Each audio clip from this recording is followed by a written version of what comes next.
Yo, welcome back to the alternate timeline. This is a TAT episode, man. We are back with the homies here. It's TAT gang. Here's our first episode of all of us together. You Facts. know, Yes, Jalen sir. just got brought on. Jalen, part of TAT gang. Welcome in, man. For How you sure. doing today, Jalen?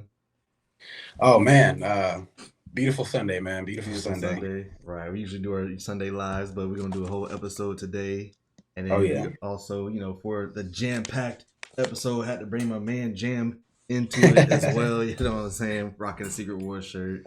Both of them got Marvel hats on. Look at them, man. This is Yes, sir. look at these two, You already man. know. Nah, yeah. So Jalen, Jay Marvelous, plug in the socials, man. Plug in the socials real quick.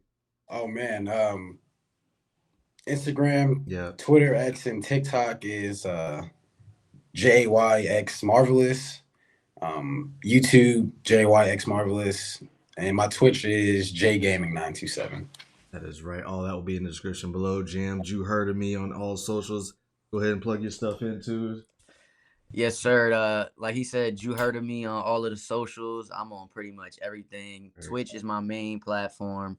Instagram, TikTok, YouTube, Twitter/X.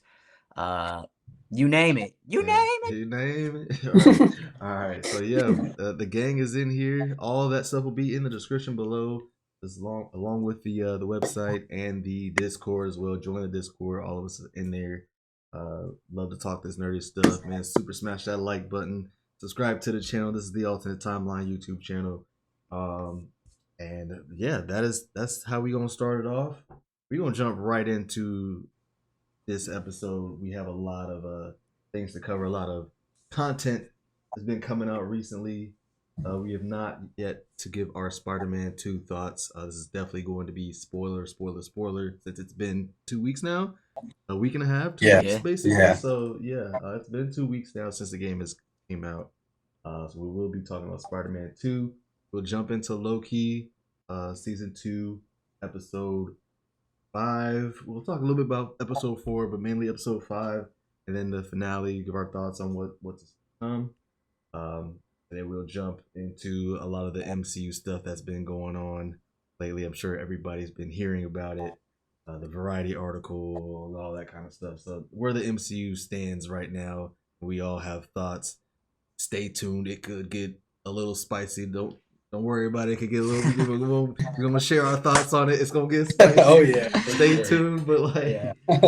but I do want to start by saying, like, look, we love the MCU. We love Marvel and things that they're making and stuff. And there's a lot of criticism going on. There's a lot of negativity out there right now. But we got some takes too. And it might not all be peaches and cream and butterflies and all that kind of stuff. So like, yeah, we're gonna get into it. But first, we're gonna do Spider-Man 2. I'm gonna just hand it off to both of you guys. Whoever wants to jump in. This is a kind of free for all, freestyle this thing. Spider-Man 2 came out. We all have completed it. We all mostly like the story. How you guys feeling about it? Where we at now? I know you guys were just both playing it. So yeah. So how we feeling about Spider-Man 2, man? Jalen, you go ahead first. Oh man. For the most part, I love it. Like in just about every aspect. There's very, very minor things, but those things don't take away from the experience, dude. The first weekend playing that, and live streaming, dude, that experience was unlike any other. Like, I'm surprised I didn't get noise complaints, dude. I was geeking out so hard. Like, it was wild, dude. I really enjoyed the game. I do. Yeah, man. What about you, Jam? Same, bro. Like, there's so much I could like say as a comic fan. I could nitpick, but overall, like that, none of that stuff. I wouldn't nitpick anything because that stuff doesn't take away from like, what I'm saying, the enjoyment of that first weekend, like that first playthrough, that first run through, like Yeah. it's like, oh wow. Yeah. And after you complete it, you know what I'm saying, it's there. It's there. there. But jump feel into like it. Jump into it. yeah, I mean, no, like I think Spider-Man 2, we kind of talked about this on other episodes, or I've told y'all like my theories and stuff. And sometimes I think the experience is taken away when you kind of know what's gonna happen almost. Not necessarily everything that's gonna happen, but you kind of have some like idea. Now that could be the comic book fan in me and just knowing all of these different storylines and how they could piece it together or whatever. Yeah. But I think that was one thing I thought about going in is like, all right, I kind of see where they're going with this, like, or how they're setting it up. But that play, like the game itself, like as you play as Spider-Man and everything that they kind of like just improved upon from the last, the previous games, I think that overshadows all of the like minor nuances, I would say, of not enjoying it. You know what I mean? If that makes sense. Right. So for me, like one of the things that I thought about as I was playing is like, Venom, we talked about, Venom is Harry, like, but you kind of already knew that. Like we knew that wasn't really a big like reveal, but it was at the same time. It was like they kind of played through the shadows with it, but you knew who it was almost. Like, I also felt like I kind of rocked with Craven as the main villain almost. Like I felt like the whole game, like he was just set up to be this. He was great. Crazy, you feel me? And then it's like, all right, now we body him with Venom. And now Venom is like the whole like big enemy. And so I felt how'd you like, feel about that switch up? Yeah, like I think through my first playthrough, you're just like you're so overwhelmed with how great it is, right? But like when you sit there and think back, and I've seen other people talk about that online. Like when I really think back about it, it's like the story to me is one of the best adapted stories. Like we and Jalen were just talking about it. Like it's one of the best Spider-Man stories ever. I've been telling people, my girl, like, yo, you like Spider-Man? At least watch it on YouTube or something. And so and then when you're playing it, that gameplay, like the mechanics, the experience there is just is fire. But I think thinking back to it is like, of the story, there's some things I would have changed. Like I said, Craven probably being the main enemy. I would have liked that, opposed to Venom, because now they're like, the director and Insomniac is like, all right, if fans want Venom, we're gonna give it to them. And like, yeah, you could easily bring him back in a way, but like at the same time, the way the story ended, kind of question how. Like, how, right? Like how, like, so I think that's something I think about. I said this before, but like Venom not being weak to fire, a lot of people online have had mixed feelings about that. Like, yo, like everybody's weak to fire. Like, you know what I'm saying? That's not a big trope. And I'm like, yeah, but the whole thing about Venom is, and like, or somebody made another comment of like Martian Manhunter is another character that shouldn't be weak against fire. Like that's just a whole trope. Like the whole thing with Martian Manhunter is that it's an instinctual fear. It's not just physical pain. His people were literally burned to death. It's kind of like you putting.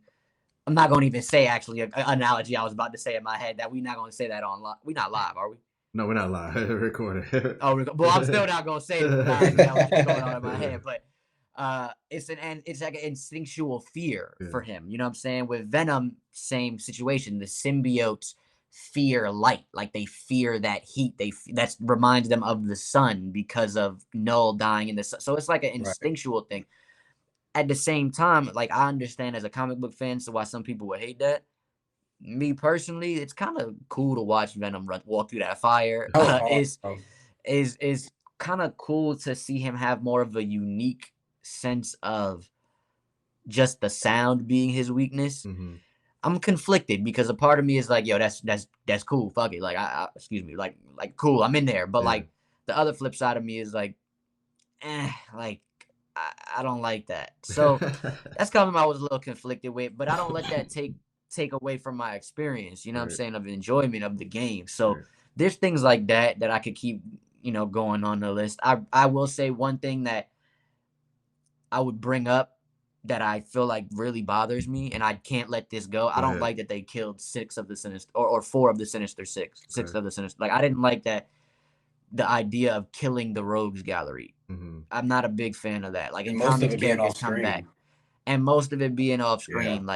I get the Scorpion one, maybe, like, but even then, I'm not a fan of killing them. Like, I understand it was to make Craven more menacing. But then my question to that is the narrative is like, but why if you don't even fight him as Spider-Man? Right. So I have a question. I mean, you 'cause I do, don't, but like, yeah. Barely.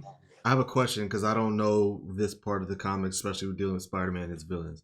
Now, do they ever get killed in the comics and come back? Is my question. Like, do they bring well, them back in different ways, or somebody else takes their mantle or something like that, like New Vulture or something Yeah, like yeah, that? Sandman for sure. Like Yeah, he'll kind of like how in Spider-Man 3, Tobey Maguire's movie, he like went off into the wind, like yeah. or whatever. Like that kind of has happened, and it's been like the death of Sandman almost. And that's in more recent years though. Like that's after Spider-Man 3 and stuff. So I would say even if anything, Sam Raimi like kind of like inspired that story for the comics. You know what I'm Okay. saying? Like, but so like there's been stuff like that.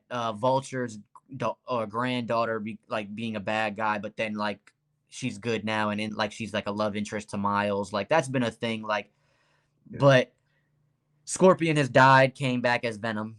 The Okay. Matt Yeah. Gargan as Venom. Like, but that's what I thought they were going with. I was like, oh, they killed Scorpion.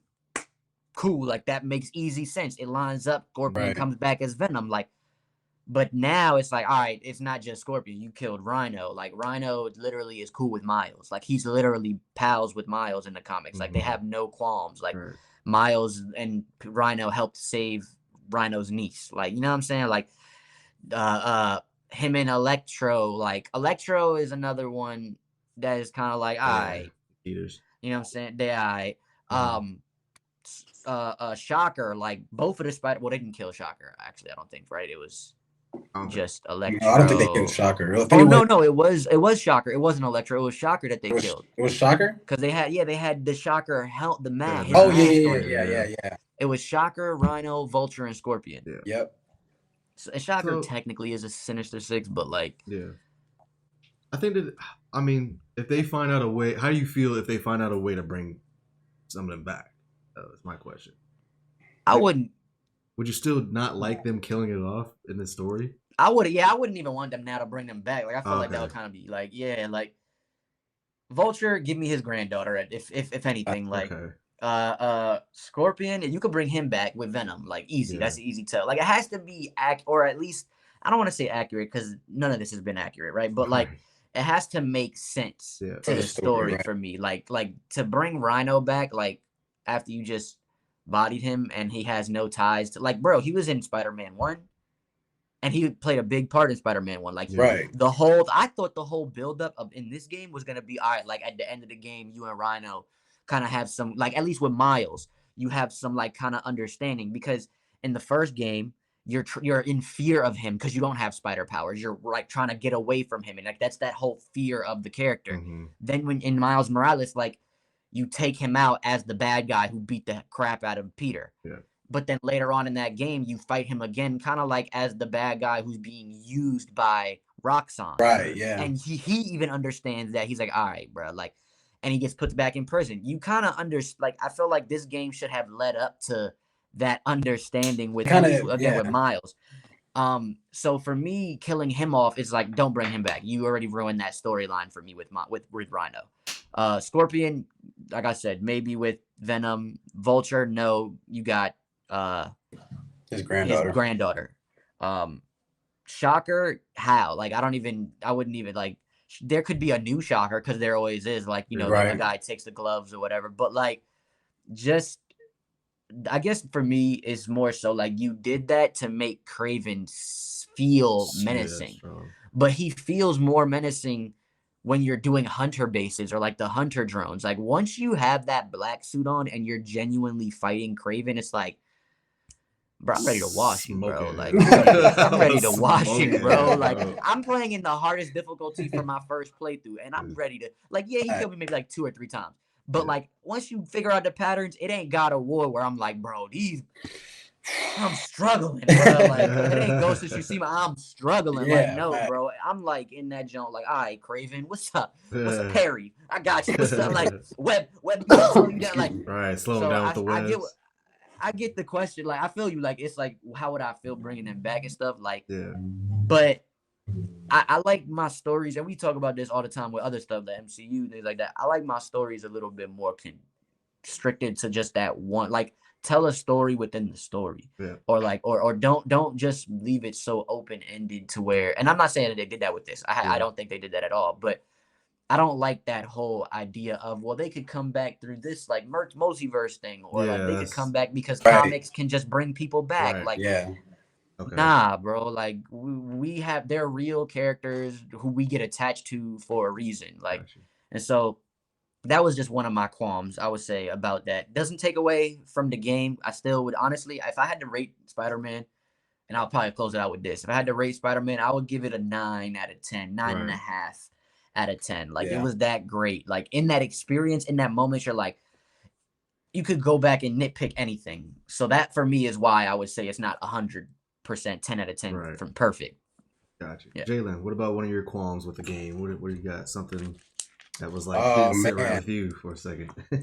I think one thing that kind of threw me off at first was Eddie Brock not being Venom. Mm-hmm. Like I love the 90s Spider-Man cartoon. Yeah. And bro, Eddie Brock is the biggest menace to society, like just popping up, making trouble, like just because he doesn't like Spider. Yeah, like just out of nowhere. Like, so I think like I feel like they had time to set him up too.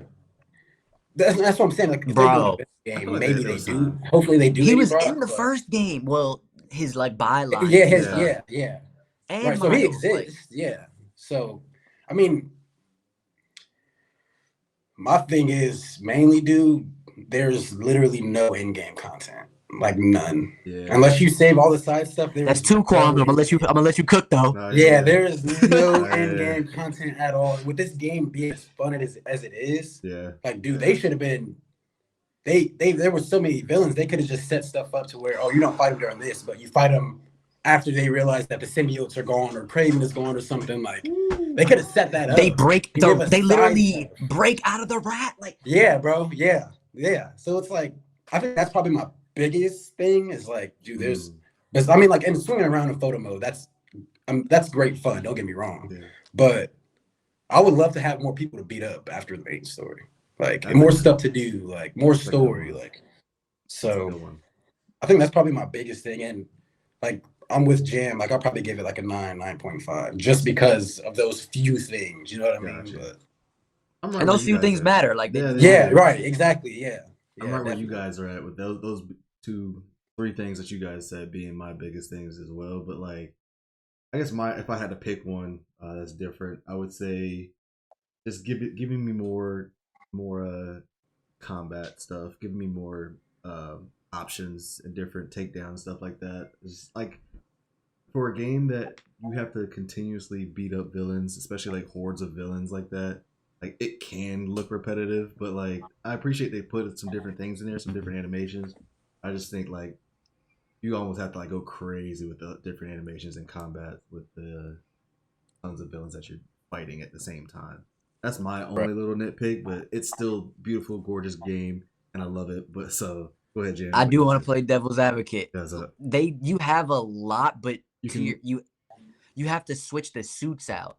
So like, to your point, I don't want to have to do that just to see the Iron Spider legs, or like when I'm in the Bodega Cat suit, I got the cat with me, and he's now in the animation. Like, that's fun, that's cool. I get every suit should have like their own little animations, but like I also understand your qualms too. Like, it makes the most sense and I think the Batman Arkham games not to compare, of course, guys, but like, I think they did a really good job for a superhero game of having kind of even the Guardians of the Galaxy game gave you like a little bit of more of a sense where, like, when it comes to the animations or takedowns, the animations in the takedowns, you just had a little bit more variety. Like, even with Batman, it's like if you just kick or elbow the dude, it slowed it down so it like looks like a, you know what I'm saying? With Spider-Man, it kind of does that too, but it's more of like you finish I can't explain the difference. What I'm trying to say visually, when you play, if you play both, you kind of know what I mean. But I agree. I agree with that. I got one more qualm I just thought about. I guess it's not really a different qualm. It's just a tie into Jalen's qualm. When Jalen mentioned, like, you said that there's not that much end game content, and I agree 100%. And even the content that we do have, like the side story stuff, it's a tie-in to the main story in some way. Like the Wraith, again, spoilers here, you guys, but the Wraith stuff, like the Wraith and the Flame stuff, it's to give you like a more modernized version of like the comics in like the last 10 years because of that's the stuff that happens. But it still ties into the symbiote and Carnage. Right? Like that's still a that's how it ends. Like that's how it ends. Like, so if I would have done that story beforehand, I would have still had that tie-in to the main story. All of the hunter bases and like the unidentified drones and like the blinds, like that's all like it's Craven stuff, and then it gives you Chameleon, but that's a tie-in to the main story. The symbiote nest tie into the main story. The Sandman things literally are him fearful, or just his memories because the hunters were chasing him. You know what I'm saying? Like, so all of this the Mysterio one is like the only one where it's like, and I'm like, or the the Brooklyn Visions, like the Friendly Neighborhood Spider-Man stuff are honestly some of my favorite side missions. Yeah, bro. The Mysterio, they should have gave us like Mysterio's. They should have gave us like 100 of those. Yeah, I'm about to say 50 of those Friendly Neighborhood Spider-Man ones. Honestly, like give me 25. Yeah. 25 or 20. Give me a decent like, amount. I understand that that's a lot of content in them. So maybe we got 5 or 6. Yeah. Right. Or was it like 8 actually? No, it was like 5 or 6 or something like that. We should have at least gotten 10, between. I was gonna say we should have gotten 8 to 10. I think that's doable. That would have made sense. Yeah. My only, I guess, to kind of say besides the end game content, excuse me. Mysterio, like I said, was the only side thing. The Brooklyn Vision stuff, and then the Harlem stuff that you had to do with Miles for like the music. That's the music. I was literally about to go into those that. too. Yeah. I was literally about to go into that. Makes me feel like Spider-Man. Yes. Like I want more of that, and I'm hoping whoever's making a WB rock is it Rock Stars? No. Who makes WB game? Rocksteady. Like whoever's making the Batman game or whatever. If you're watching this and you played the Spider-Man games and you're making a Superman game, I need stuff like that in a Superman game. I'm just letting you know that now. I want to save a bridge from collapsing to save in a people. Superman game, bro, I want to see the cat out of his tree in a Superman. I'm not gonna lie to you. I know that sounds quirky. It sounds corny. Don't get me wrong. That's not all I want. Right. I need stuff like that. That makes me feel like the hero that matters. I don't want that in a Wolverine game. Wolverine ain't doing that. But Spider-Man and Insomniac understands that. What they don't understand is that I think we want more of that. So I say all of that to, I guess my qualm here is my second qualm, right? To tie in with Jalen's.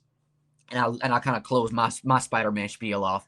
But I think this kind of ties into what franchises and like the mouse or whatever you will, like we talk about it all the time. Like what they're starting, like companies, not companies, corporations, companies are all starting to do now. And that's, I'm giving you this with the idea of there's more. And I think that's even what Insomniac did this game. I say that because I feel like a lot of the qualms that we have, they're saving for like the end game DLC stuff. Or not end game. I think they're saving for the DLC. Like I don't even want to say the next game. I really feel like DLC, like Chameleon, to me, it makes no sense that Chameleon is not gonna be the DLC, right? Like I really feel like we're gonna, if I cook with this, y'all seen how I cooked with a lot of the Spider-Man 2 stuff. So look, if I cook with this, I'm here. I'll be tapped in. But I really do think, just like we got MJ missions or the Miles missions in the first Spider-Man game, and we got MJ missions in this game, I think in the DLC we could get an Eddie Brock mission with like a flashback of like what was happening during the symbiote stuff, and maybe like sets up Venom almost in a sense, or like he gets fired from like whatever Bugle, whatever the case may be. Maybe he gets hired by the Bugle because MJ quit, and now the Bugle, and now he takes advantage of that and gets crazy pictures of Spider-Man. You know what I'm saying? Like, and he plays that angle like he hates Peter Parker, or he hates Spider-Man. Like, I'm just saying that could be a DLC thing. So my main thing I was trying to say, my main spiel, if you will, I think that corporations now are doing that. Like they're giving us this with the idea of setting up for the next thing, or the idea, and that's the MCU effect. I was just about to say the MCU. Yeah, the MCU started. MCU has done that. No, do you think that messes up sometimes, like the product itself? Yeah, people I are mean, we so talk focused about it all on the what's time. coming. I'm tired of. I gotta wait till, bro. How many times have you told me that? And I'm like, bro, I hate you. I hate what you said. It kills me when you say that. I love you, bro, but you hurting my soul because I want the story. Like, I'm not saying that don't do that. You know what I'm saying? I'm not saying don't do that, but I think we've became so focused on that where it takes away from the experience and the enjoyment of what I'm getting right now. And I think that shows right now in the Spider-Man game. Like, we still sit here think it's a 9 out of 10, 9.5 out of 10. But like, I'm feeling that effect. It's like, all right, 2 weeks over, and it's like, I platinumed it. We all platinumed it, or we're like all close to platinuming it. Like, I think Dennis said he got like a couple trophies left, right? Yeah. So like, we all understand like this game to the full effect, and so I think that's just my thing is don't continuously do that. And I think that's what they did. Not saying this is the first time that they did that though. So on the flip side of that, you're right too, because like you get to a point in the game where you're kind of close to the end, and they start. It's almost like they're in the room like, all right, we're close to the end, now let's start setting up things. For whatever happens next, and I feel like that definitely takes away a little bit. I think I get what you're saying. Like, it takes away a little bit of what the finished product could be. If they just focused on like just the finished product of that game instead of turning their full attention to like, let's focus on what's next or what's to come kind of thing. Go ahead. I think it's just the balance. Yeah, I think it's just finding that balance. I thought in the early stages of the MCU they did a really good job of that, like the finding of the balance. And I'm thinking maybe towards that ending of phase 2, beginning of phase 3 is when they were like, all right, everything is a setup for the next. Yeah, when they that's when they kind of found their not found their footing, but like beginning of phase 2 is like awkward growing pains, kind of with like Iron Man, the Dark World. Then Age of Ultron and Ant-Man come out like, okay, yeah, we're in a established universe. Everything is setting up something else. Yeah, for sure.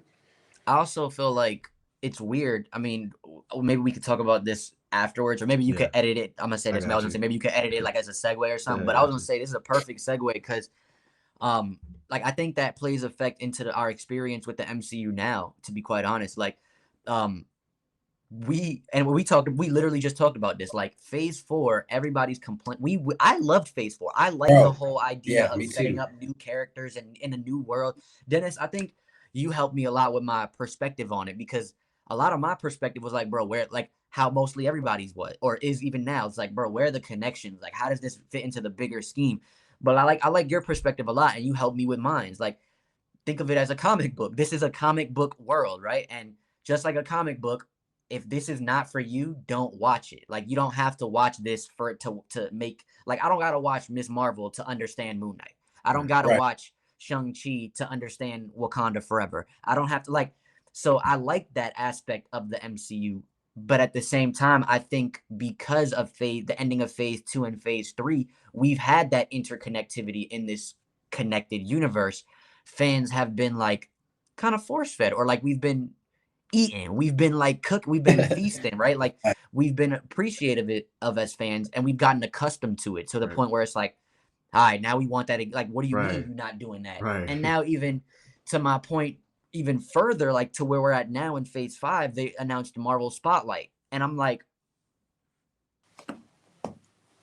got the thinker, the thinker joint on, like, because like I like the idea, I love the concept. It reminds me of Marvel Knights, like like I said, that's the first thing that came in my head. Version of the Marvel Knights, but as a fan of Marvel Knights, I know that didn't work. Like, I know it didn't work, or I should say, like, it worked for the story. It works for the story. It does not work this wise. It doesn't work in the grand scheme of what you're trying to do. And so that's my fear.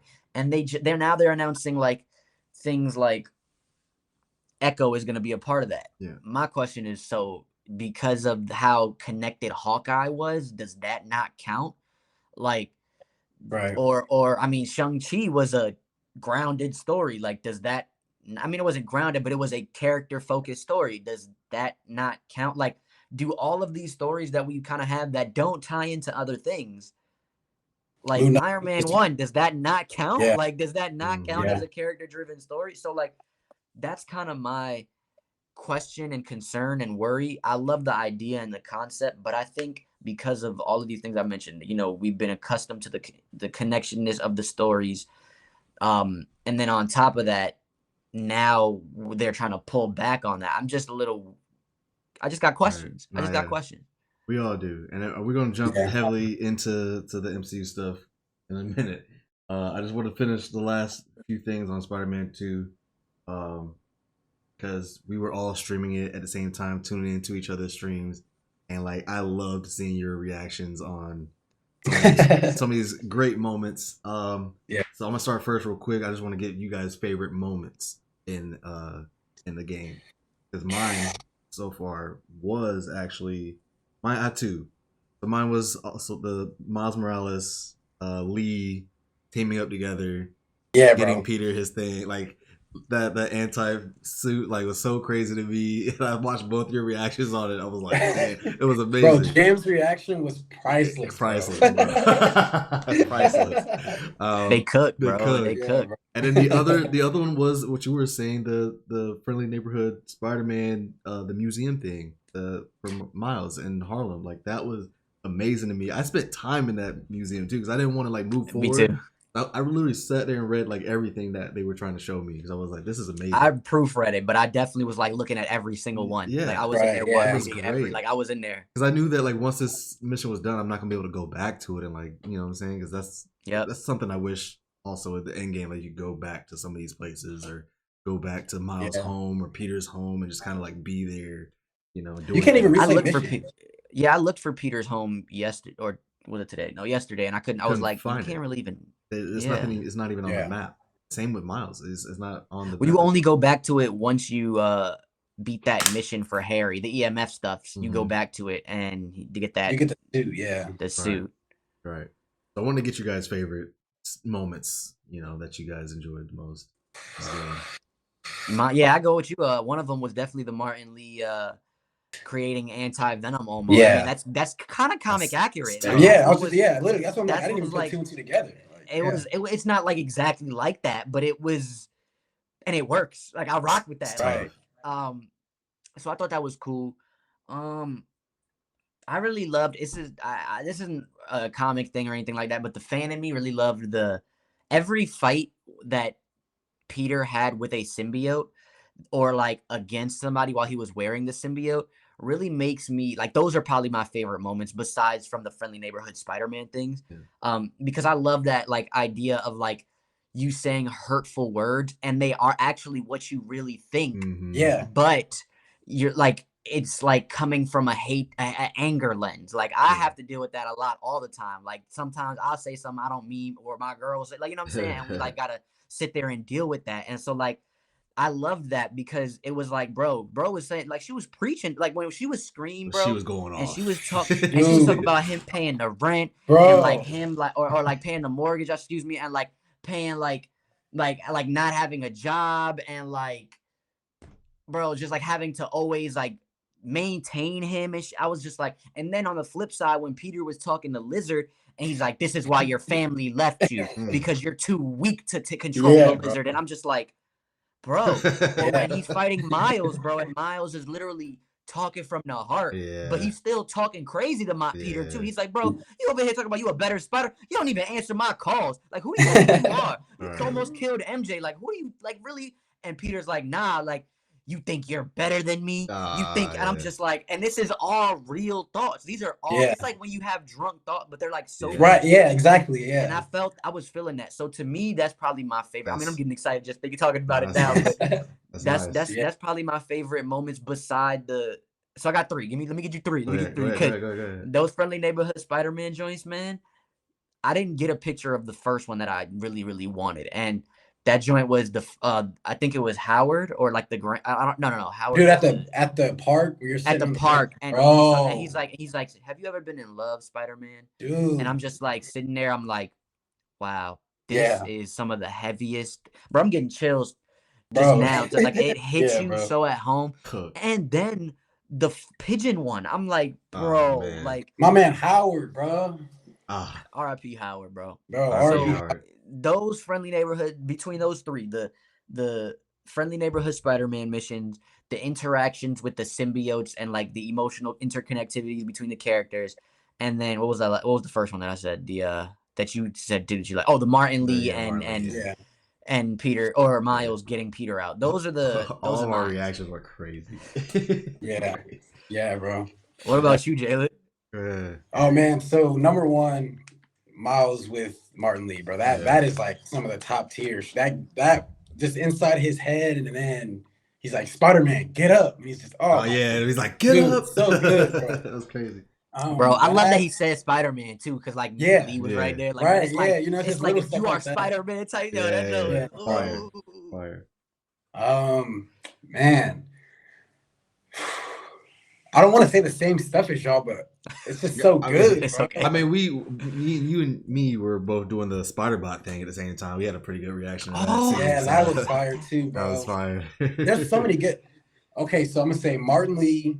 A lot of my favorite moments, honestly, are with Miles, bro. Martin Lee and Miles team up. Miles chasing Black Cat with the wand of a tomb. So good, bro. That was tough. And then I'm not gonna lie, bro. Like the inner geek in me, I'm a person that loves when superheroes like get hit and get thrown and get beat up and shit. So like when Sandman tossed Miles across the city, bro. Oh my god, that was so fire. And I'm like, it's just like. Just him thinking on the fly and able to just, I see two buildings, I can just stop myself and bro. Like, it's just little stuff like that. It's just so good, bro. Like, oh, man. Spider-Man shit, bro. Seriously.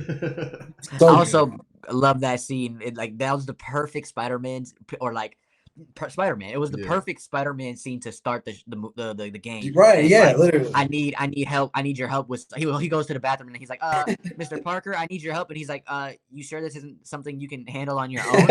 And the whole class is just like, he's like, no. I was like, I just thought that was great. I thought that was great. Yeah. That was great. Good opening. Yeah, bro. Man, there's so many moments, dude. Yeah. And I highly enjoyed the Mysterio stuff too. I was a big fan of that side story. So. I think that's probably my favorite Mysterio. Visually crazy was wild. That character design for Mysterio was crazy. I like this. I'm conflicted with the skull. I ain't gonna lie to you, because I love the skull in his like helmet, but I also don't. Yeah. It is a comic thing that has happened before. But I'm also just like, bro, I hate that shit. Give me the fucking smoke. Like, you know what I'm saying? Like, I like the smoke. Yeah, too. I'm conflicted because it's cool. Now, I will say that Miles outfit that you get for the smoke and mirrors fit, bro. Crazy, bro. Yeah, bro. I need more of that in the next game. I go hold you. Like, I like the Craven suit. I like the villain-inspired suit. Give me the villain-inspired suits. I feel like before we end it off, we definitely have to talk about the suits real quick. Yeah. How we feeling about the suits, man? Because there's one that everybody hates at the end. We all know about that one. We were talking about before we started. Look, I'm gonna let y'all know here on stream, on live, excuse me, on episode, on pod. I really don't mind that outfit. Yeah. It's just the shoes and the hair on the mask, like not the hair, but like his mask not covering his hair. Yeah. For a narrative reason, that doesn't make sense to me, because like not too many people in the city had that hairstyle. So it's like I'm gonna immediately be like, oh, that's Miles, bro. Like, what's good, bro? Like Spider-Man. Right. You in Harlem too? Like, oh, what's good, bro? Yeah. So that's one. Secondly, I just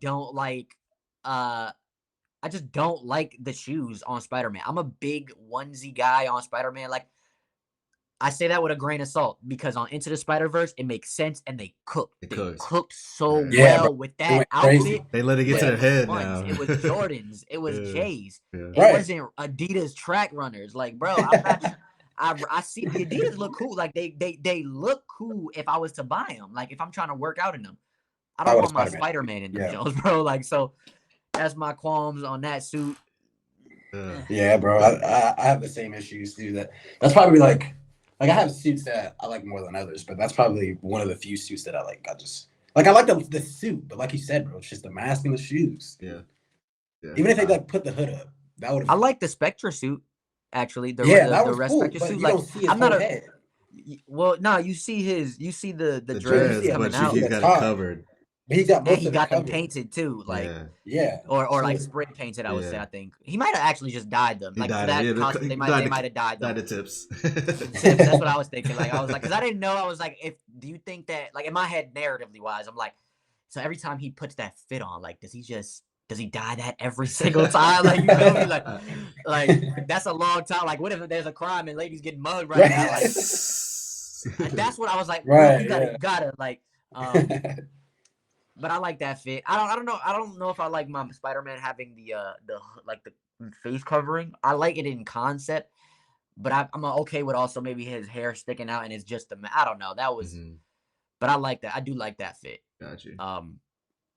What about y'all? What are y'all favorites? Oh man, I'm a big into the Spider-Verse, Across the Spider-Verse. I just like the slender look of Miles in that suit. I really mess with those two suits. Heavy. I did wear the Boricua suit a lot. And for Peter, I was in that anti-venom suit. I was in there a lot. I rock that. My girl loves that suit so much. The white is crazy. Yeah. How about you, Jalen? Man. For Peter, I'm going TASM 2 suit. I'm going Superior Spider-Man for Peter. Should I just get 3 for each? Hold on, and the one Jam you put me onto the one with the classic Spider-Man with the white emblem on the back. I love that old school. That old school one is so hard. Yeah, that one's hard. With the fresh white, like I don't know what it is, but I like the white logo on Spider-Man. Like it works. Tough. It just works. Yeah. Maybe because it matches the eye. I don't know, but it like right. And when you web wing with it, it's just like you just feel like the classic Spider-Man. It's crazy. Yeah, it's crazy. absolutely crazy. They cooked with that joint. They cooked.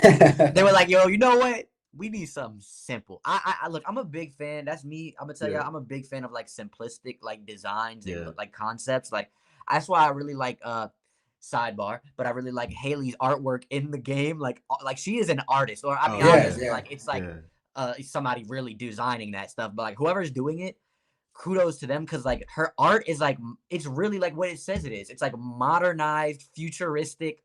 Excuse me, like what did they say? Like it's paying homage to like ancestors, but with a futuristic theme or something. Like bro, it's just and it's simple. Like I like simplistic designs, like that Into the Spider-Verse album cover that my man Jalen got behind him. Like stuff like that.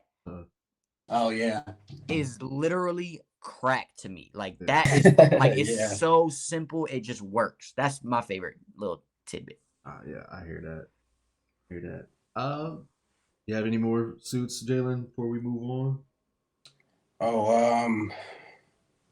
Superior, the Brooklyn 2099 for Miles. Yeah. Brooklyn 2099 for Miles for sure. That's my shit. I love that suit so much.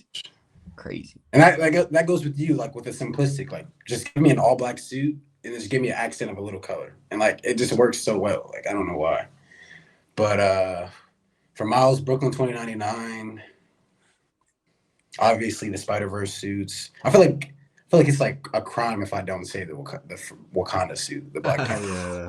I forgot about that suit. That one's crazy. Even just like the all black one that just looks like the Black. Looks like Black Panther. Yeah, bro. That one's fire. Crazy. That was nice to let us know. I think I'm gonna go those two. Those like I'm just gonna punch all the Spider-Verse suits because I love all those. Yeah. But, I've seen people do the Wakanda forever. How do you do that in the game? You have to go to the Wakandan embassy with that suit on and he'll do it.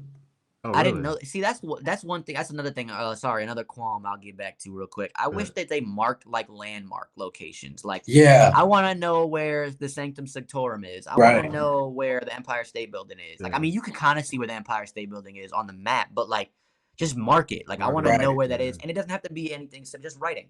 I want to know where the Wakandan embassy is. I want to know where the Avengers Tower is. Like, I don't want to have to like get to a tall building and look around. Like, Definitely. And I feel like with their tech, it should easily be just like on there. Like they would just know, like, oh, yo, I got to mark it here with these coordinates. Like, nah, they just know New York. No, nobody knows New York like that, bro. Come on, like, I mean, you do, but like, That's nice. Definitely. That's nice. Yeah, there's a lot of fun Easter eggs at the end too. That you just kind of like I still have to like explore. And people saw like things with the hand and the Fantastic Four. I've yet to find the building. Bro. Yeah, all kind of stuff that Yeah, I feel like there's stuff that we can explore still, but I do want to move on. Let's jump into Loki, man. Um, we haven't talked since I think episode 3, so we got episode 4, episode 5, and then we're gonna have this finale coming up same day as the Marvels. Yeah, man. Episode 4 obviously ended off with the it was like the loop or whatever, and then it ended off with the big bang with the temporal loom. Um, our man Victor Timely getting spaghettified at the end of that, and then that's the ending of episode 4 basically. Into episode 5, we just had a watch party on it on Thursday. A lot of fun, a lot of fun. Definitely, you should tune in. You should tune in with us with these watch parties. It's really, really fun every Thursday. Well, this is the finale, so it's not every Thursday, but this finale is coming up. But yeah, how we feel about episode, I guess 4 and 5? How you guys feeling? I rock with 4 a lot, and Yeah. I mean I rock with both of them a lot. Right. This is one of my favorite MCU shows. Loki's definitely up there for me. I think it is my favorite MCU show. They killing. Yeah. They killing. Yeah, dude. Something that's like one of those unexpected ones. It was like, I mean, like everybody likes Loki, yeah, but the way that the route that they took it, I wasn't really expecting all that. Mm-hmm. I agree. Episode 4 was just, I mean, crazy. It also had one of the most brutal, I think, or gruesome scenes in the MCU I've ever seen. It was from like a not a visual aspect, but like a concept like. Right. I mean, what execution? I would say like because they don't show it, but what happens is crazy. And Miss Minutes behind her smiling like, oh god, ooh. She's terrifying. Yeah, bro. I really do like the cinematography in Loki as well. I think a lot of the visuals it's just crazy. I think the biggest thing for me is just the questions that it brings, like, and like the theorizing, or it's like the bigger picture. Like, I'm all about, like, everybody's always talking about, and I love this stuff too. Like, everybody's always talking about, like, the character arcs and development, and how Loki in episode 5 mentions he just wants to save his friends because he doesn't want to be alone. And I love that stuff. Don't get me wrong. I think that stuff is great. But I'm more invested in like the bigger picture thing, like of like how does this impact the overall timelines and like the MCU. That's where I'm at with it. And I just think that it's beautiful that they can balance out both really well. Like they do a great job executing the story that they've written. Right. Right. How about you, Jalen? Oh man, I really enjoyed these last couple episodes. I think episode 5. As of this, we haven't seen the finale yet. It's not out, but as of right now, episode 5 is probably my favorite episode. Either that one or the 1893 episode. But yeah, man, it's just like grim thing after grim thing, and it's just I don't even know how to explain it, man. Yeah. Episode 5 was probably the biggest like mind scramble, bro. Just like the dialogue and like the concept that they would grab, like it was just such a like whoa, like you know what I mean. And then the way that that scene in the record shop, bro, is tough. Like is legit terrifying to me, bro. Like that's so scary to even think about. Like you're just living your normal life, and then all of a sudden your reality is just gone. Like that's insane to even think about. Like, and the fact that they showed that, like, oh man, yeah, I really enjoyed episode 5. Yeah, facts. I did too, man. The way they were just playing with it, and the whole. I think the way it started with Loki basically in an empty TVA, just kind of following him, right, and like him. Time lapsing like back like 3 seconds ago, like 3 seconds. Yeah, it's crazy. Like, yeah, and then it gets into the characters. They all reset back on their timelines. He's got to go to each one. I also think it's really cool. Is I know people caught onto the what's his name, the one that was in jail. Yeah, Casey in jail. Being Frank yeah. Frank Morris or Frank something Morris, the guy from Alcatraz. Yeah. That was crazy, I like how they did that. Like they just put that in there. That was really cool. That's like a little history thing from like DB Cooper in the first. Yep, DB Cooper. Season. Yeah. Just like unsolved mysteries from history. Just blame it on the TVA. That is awesome. Like that works so honestly, Loki can set up a show called the TVA, and they could just do stupid stuff like that, bro. Maybe not all the time, but like every branch timeline or something like that. Yeah, that's definitely facts. I want to get into some I guess I don't want to say theories, but some questions. I have some questions. So, um, I guess my first question was because last episode did not have Miss Minutes or Ravonna Renslayer. Right. Right. What do you think happens with them two? Like, where you think they're Like in the at the end of it all, yeah, or yeah, like in this next episode or like the well, I finale think or they're in the whatever. void They're in the based off void, that like the trailer and stuff. right? It could like I don't know. I've seen a lot of people say like that um they're not gonna get rid of Kang. Mm-hmm. The Variety article said that they are, or they're Yeah. thinking about it. Yeah. I really don't know. Then they're saying that Kang is like a big part of season finale. Mm-hmm. I don't really know, honestly. Yeah. Especially with Miss Minutes and Renslayer, like I don't know if I have a theory with them. I'm kind of just like intrigued to see what happens. Right. Yeah, for sure. Right. Because it feels like that Miss Minutes is somebody. Like, I don't know. Like it feels like Somebody, there's more to right? Miss Like she has her own Minutes agenda. than- Like right. There's more to Miss Minutes Yeah. that we haven't uncovered yet. I feel like, but I feel like her self-imposing herself on that mannequin was like a bit of foreshadowing for that. I do think we're gonna get more of her. I don't know, bro. Like only got she's one just that episode to do evil. it though. Like that's just how she is. Like I don't know. I definitely got questions about Miss Minutes. Yeah. And I don't like her like I used to, bro. I used to be in love with her. Yeah. She crazy. No, now. I still like her, like because it's like I used to like her because she was cool, right, and everything like that. I was like, oh, that's the idea. Now I like her because she's a bad villain, like, and it's like a good, like when a character, like, I'll give you an example, like in Game of Thrones, Cersei, like you hate Cersei throughout the whole. Well, I don't know if you've ever seen Game of Thrones, but like throughout Dennis, I know you know what I mean. Like throughout Game of Thrones, you absolutely despise Cersei. That means she's a good character. Like she is acting her. You know what I'm saying? Like, and so for me, I mean, it's a voice actress for Miss Minutes, right? But I'm just talking about the character herself. Like, for me to despise, like, that means she was written, like, they did a really good job with that character. Yeah. Like, I'm not saying I despise Miss Minutes, by the way, but like, she is, she wild, she's crazy. wicked. Like, Wild, yeah. I will say I do like the idea, before we move on from Renslayer and Miss Minutes, I actually really like the idea or the theory that people online have been saying of Renslayer being a Kang variant. Yeah. I just really like that. I don't know why. In the works. comics, they're just love interest and stuff like that. Right. And but like I really do like that concept. Right. It works. We've been definitely seeing and we are doing the watch parties with Zen, and he usually goes over to Sons of Mjolnir and Fat Thor, and them. They talk a lot about hit deep into the Ouroboros part and the OB and like the whole time loop and the circle, snake eating its own tail. Right. Yeah. That whole concept. So I guess my question is, how do we feel about OB right now? Because I feel like he's such a key to this whole thing, but like how much of it? Because I know you sent that thing earlier today, and you're like, people have been thinking that he's a Kang variant or he who remains or something like that, but you don't feel that way. I just think OB?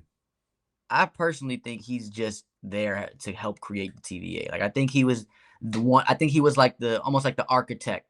Right. Like it wasn't his idea. It wasn't his like goal, or I can't really explain that part, but like he basically was like hired to do the job. Right. Like he had the skills to do the job. He was hired to do the job. It's like, and then I think whoever works or runs the TVA was like, we need to keep him there, because if you notice, like that warehouse that he's in or whatever Similar looks like his it's office. just like his So I feel like he's just there. He's been there from the beginning. He's like the architect.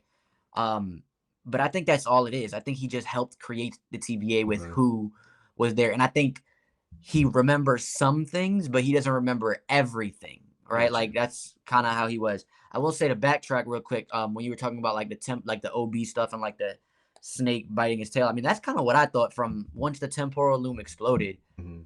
Everybody's like timelines reset. So I feel like it's just the MCU has a beginning point and then it's a circle, and it's like a beginning point and then it's a circle, and then at that beginning point again is the end point, and it just restarts and restarts and restarts. And so like the Kang War that the He Who Remains was talking about in season 1 was the beginning of it happened right after the multiverse started, like, or the universe reset, so the timelines reset, and so now they're all like scrambling to like start or get that, and then so basically the process starts over.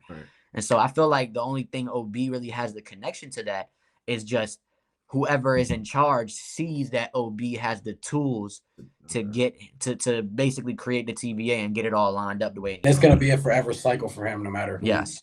Yeah, for sure. I get that. I'm with that. Yeah. I will say people were, because I saw somebody commented under that tweet saying like,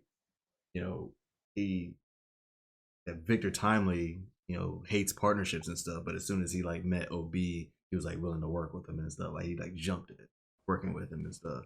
So it was kind of like that might have. I didn't even think about that foreshadowing, because in the earlier thing when there was like partners, he was like, I don't do partners. Yeah. And then as soon as he met OB, you're right, it was like, yeah, let's be partners. So you think maybe Victor Timely's trying to take? Who knows? Who knows? But that was just they're all alive again. They are right. Yeah, they went right back to before he went. Yeah, Loki went. Yep, Loki went right back into that before the temporal loom explodes. Right. Yep. So wait, so how do you guys feel this finale ends? Do we think, first of all, before even that, do you think we get any confirmation on this damn key lime pie? I think that's Loki. I think it's Loki that's doing it, right? I told you. So I think at the end of this, the finale, I think Loki. I don't think they were planning on doing a season 2 of Loki when they did season 1, and you can kind of tell the way like they ended it. Okay. I think that I think that they, again, I don't know. None of us really know, and we know that they put out projects kind of like quickly, and that's a whole other thing, but that we'll get into actually. But I think I don't know if they had the idea of Loki or planned that out for season 2. I feel like the way Loki season 1 ends, actually no, I could be wrong, because it ends like talking about Quantumania or whatever, and then Quantumania basically has Loki season 2 trailer. Who knows? But yeah, I think that with this season, I think this is like, that's it. I don't think we might get a Loki season 3, but I think at the end of this, Loki becomes the god of stories. Just like in the comics, he's like, currently in comics, he's still like the god of mischief, but what is mischief if not a story? Is basically how he puts it. Okay. Is like, and so like he becomes the god of stories. And I think that ties into this TVA stuff, because he said himself, I can rewrite the story. Like I can literally. And so I think that's where this kind of leads to. He becomes the god of stories. And I think he is the god of time almost, but not the god of time. He is just the god of stories. And so time is one way to tell a story. And so I think I think that he is above He Who Remains. I think he at the end of this is like kind of like people have been talking about like in a Beyonder sense, but I don't think it's a Beyonder sense. I think he's just the god of stories. I think he's the one that can he has a title of a god. He doesn't have to be some celestial cosmic entity. No. God is still a good enough title for you. Just because in the MCU they've made God some alien life force on a planet. They made Asgard a planet. Like, no, Thor is still a god. Right. He is a god. Yeah. Loki is a god. And so I think that's what that needs to signify at the end of this. He is the god of stories. He doesn't have to be the Beyonder. He doesn't have to be some celestial entity or higher powered from the cosmics. No. That power is because he controls stories. He controls the timelines. He can also control. Well, he can time slip. He's mastered time slipping now. He's mastered. So which is crazy.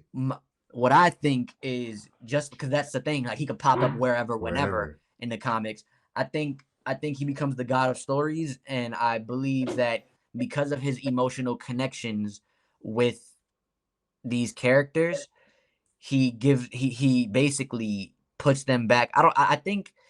The pie was him. I think we find out that the pie was him because he had those connections with those characters, so he was erasing all their memories. I think my theory now though is because I think that he's seen this lens from Sylvie, which is the opposite of him, and she's like pushing free will. I said it in the Sons of Mjolnir, the after show that Thor and Zendu. I said it in their comments, but my theory now is Loki runs the TVA and he doesn't have any more variants of other people there. Instead, he lets all of his variants run the TVA. Because it allows free will for all of the people, and Loki's want to be in charge anyway. So let them each be in charge of a branch and let them each be in control of a timeline. And our Loki is God of Overseer Swords. I like of it. all And of it. that's my theory. That's my theory at the end of all of this. And it allows Loki to appear whenever. I like it. That's what I think is going to happen with Loki. I don't think we're You going know to what see I'm a saying? Loki Like, season 3. I think he's just going to be popping up. Like, yep, he becomes almost the Nick Fury yeah, of the exactly. MCU Yeah, again. I like it. definitely. Yeah, because OB basically told him like, dude, you're a human TAT now. Like, Right. Yeah. you're Almost. He a said TAT. you're a better version of a TAT. Right, and I think that happens because Sylvie had the TAT and used it and kicked him back through time, and that's why he started time slipping in the first place. Right. I don't think it's just Loki though. Like I think so. I think any Loki is capable of that, and Of the reason time why I slipping? say that is because of anything that our Loki can do. I think any Loki can. See, I The don't reason why I know. say I that, feel like it's connected to that TAT that Sylvie used with him I don't think so. specifically. The reason why I say that is because she also didn't lose her memories when she got sent back. She didn't really get But sent she back in has time. a TAT though. I think she used that TAT. I think No, that's what they were saying. she did. I'm not saying she shows the powers. I'm saying they have that potential to do that because she didn't lose her memories just like Loki. She didn't get sent back to the timeline like everybody else did. No, she went back herself once the explosion happened. Right. So I feel like if she cannot lose her memories, if she can have that connection to the time just like Loki can, I feel like she can also time slip. She can also do what she because he was time slipping too at the end. Or not time slipping. He was becoming whatever that like he was spaghettifying at the end too. He just learned how to pull it all back because he just watched her die. Mm. So I feel like they all can do it. All the Loki Loki the character can do it. They just have to know basic or see their potential or whatever. Like he said, it's not a where, when, why. It's a who thing. It's a who. Yeah. So you think? And so for me, But, I mean, yeah. I think they're number one. They're the only. Look at them in the void. They're the only ones that can survive but not can survive, but they're the only ones that have been surviving in the void. She doesn't lose. I think it's just the context of the clues that like they survive. They survive in the void from Aboleth, or they basically find their way to survive. She doesn't lose her memories like all the other variants of people that get sent back to their timeline. You know what I'm saying? Like, right. I think those contexts are enough for me to feel like, all right, bro, it's not just a him thing. I don't think it's just a him thing. At first I thought it was, but like this last episode, her not losing her memories, I'm starting to feel like Loki, the character, is just important. And that's why you've seen like throughout the TVA, they always have issues with him. Like, it's like, bruh, it's a Loki again. Like, right. Yeah. They said that's he's the most popular variant that they've caught. Were Loki. Yeah. Yeah. So you think Lokis have always been like had this power in them, and he's just kind of like coming to it, kind of thing? Well, no, I don't think that they all had this. I think they had to go to the TVA. Like, I think it has to deal with it. Like, the TVA still has some effect, like, on it. Like, I think it could just be Loki and Sylvie, to be honest. It might just be, or it could just be Loki. Like, that's what I was thinking. I was thinking it was just Loki and Sylvie, but with them being like, just in Loki season 1 and this season, like they're so outside of time. Like they both been pruned, they both came back, they both been to the end of time. Like Sylvie has been living out of apocalypses their entire life. Like they're both just so outside of time. Experiences and stuff. So right, yeah. So it's like maybe they both do have. I think they both do. I think Sylvie. It could be what you think too, though, Dennis. Because like, why is he only time slipping and not Sylvie after she killed He Who Remains and kicked him through the portal? Like, if anything, you would think she would be the one time slipping because she killed him. Like, but then also she has his little time thing. Yeah. What, is it a TAT with the? I thought it was a medallion that he had. That has it's still. I think it's called I think it's still called. Yeah. It's like his special TAT. Yeah. Well, but so you see what I'm saying? Like, it could be like we don't really have like answers yet. Right. Like, and there's so many questions. I think we'll get that in the finale. Like, I think the finale needs to be like an hour and a half. Yeah. It needs to be a little bit.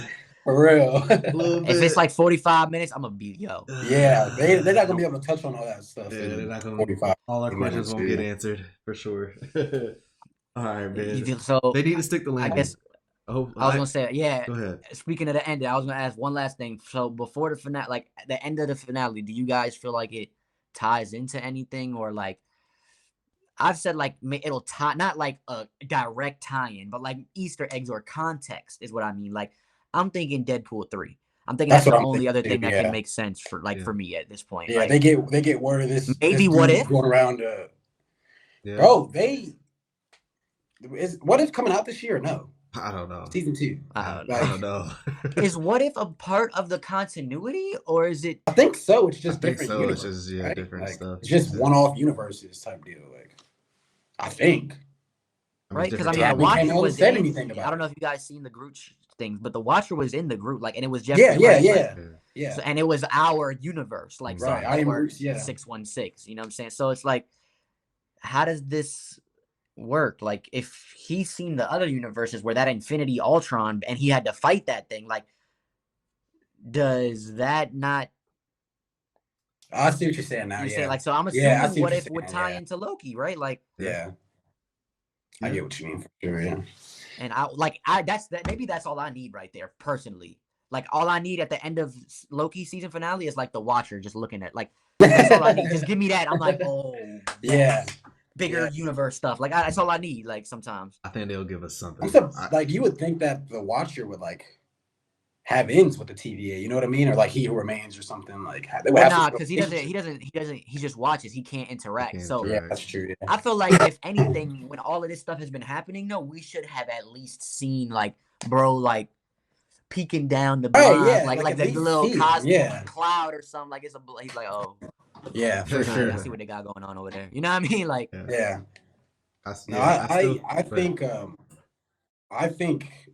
I hope if they do set anything up, I think it's Deadpool 3, because from what it sounds like, and like people always forget, look at how Deadpool 2 ended. He was literally traveling timelines, screwing shit up, so the TVA would be after him. Like, so I think that's a good segue into Deadpool. Bro 3. literally had a temp pad. Yeah, exactly, literally, and he best way for me to do that. Like, yeah, like best way for me to do this: make Cable a TVA agent. That fits with what they were doing. Yeah. Like, at the end, when they have things settled and Loki's like in charge of it, he'd be like, "All right, what's first on the list? This motherfucking Deadpool." Like, this motherfucking I'm Deadpool. There. Yeah, literally. Like, this motherfucking Deadpool killing us right now. Right. Like, just a report. That's it. Then we good. Yeah, that's what I'm thinking. Like, there's gonna be some sort of like what you said, like in Guardians, the end of the first Guardians are like, so what now? And he's like, a little bit of bad, a little bit of good, a little bit of like, I think it's gonna be one of those situations where he's like, that's all. Yeah, I think it's gonna be like, okay, so we just fixed this time situation, but we still have all these branches and all these incursions happening. And then come to find out, you cut to Deadpool killing himself before he takes the Green Lantern roller. So you know what I mean? Like something like that. Oh, that was hilarious, by the way. Right. My last I will question. say one. Oh, my bad. No, you said go ahead. I was gonna say my only qualms, I guess, with Loki season 2 so far is that there's no Thor stuff. Like, I need it was a Thor and Odin reference. Like, there was seriously. Thor, but like, I thought we was gonna bro, get give me a variant, bro. Yeah, just give me a variant, bro. I just need one, bro. Like, it don't even gotta be Chris Hemsworth. Right. It could be his brother or something, bro. Like, bro, give me Boar. Like, yeah. I don't care. Just give me something from Asgard. Of the I definitely Odin agree with you on like, that one. Yeah, I agree with that. That's the only downside for me.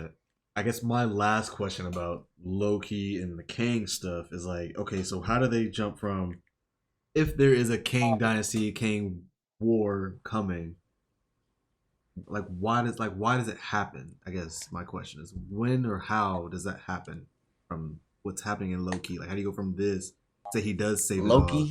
What happens? Yeah. Loki, Deadpool, Kang. That's the only like logical thing to me. Right.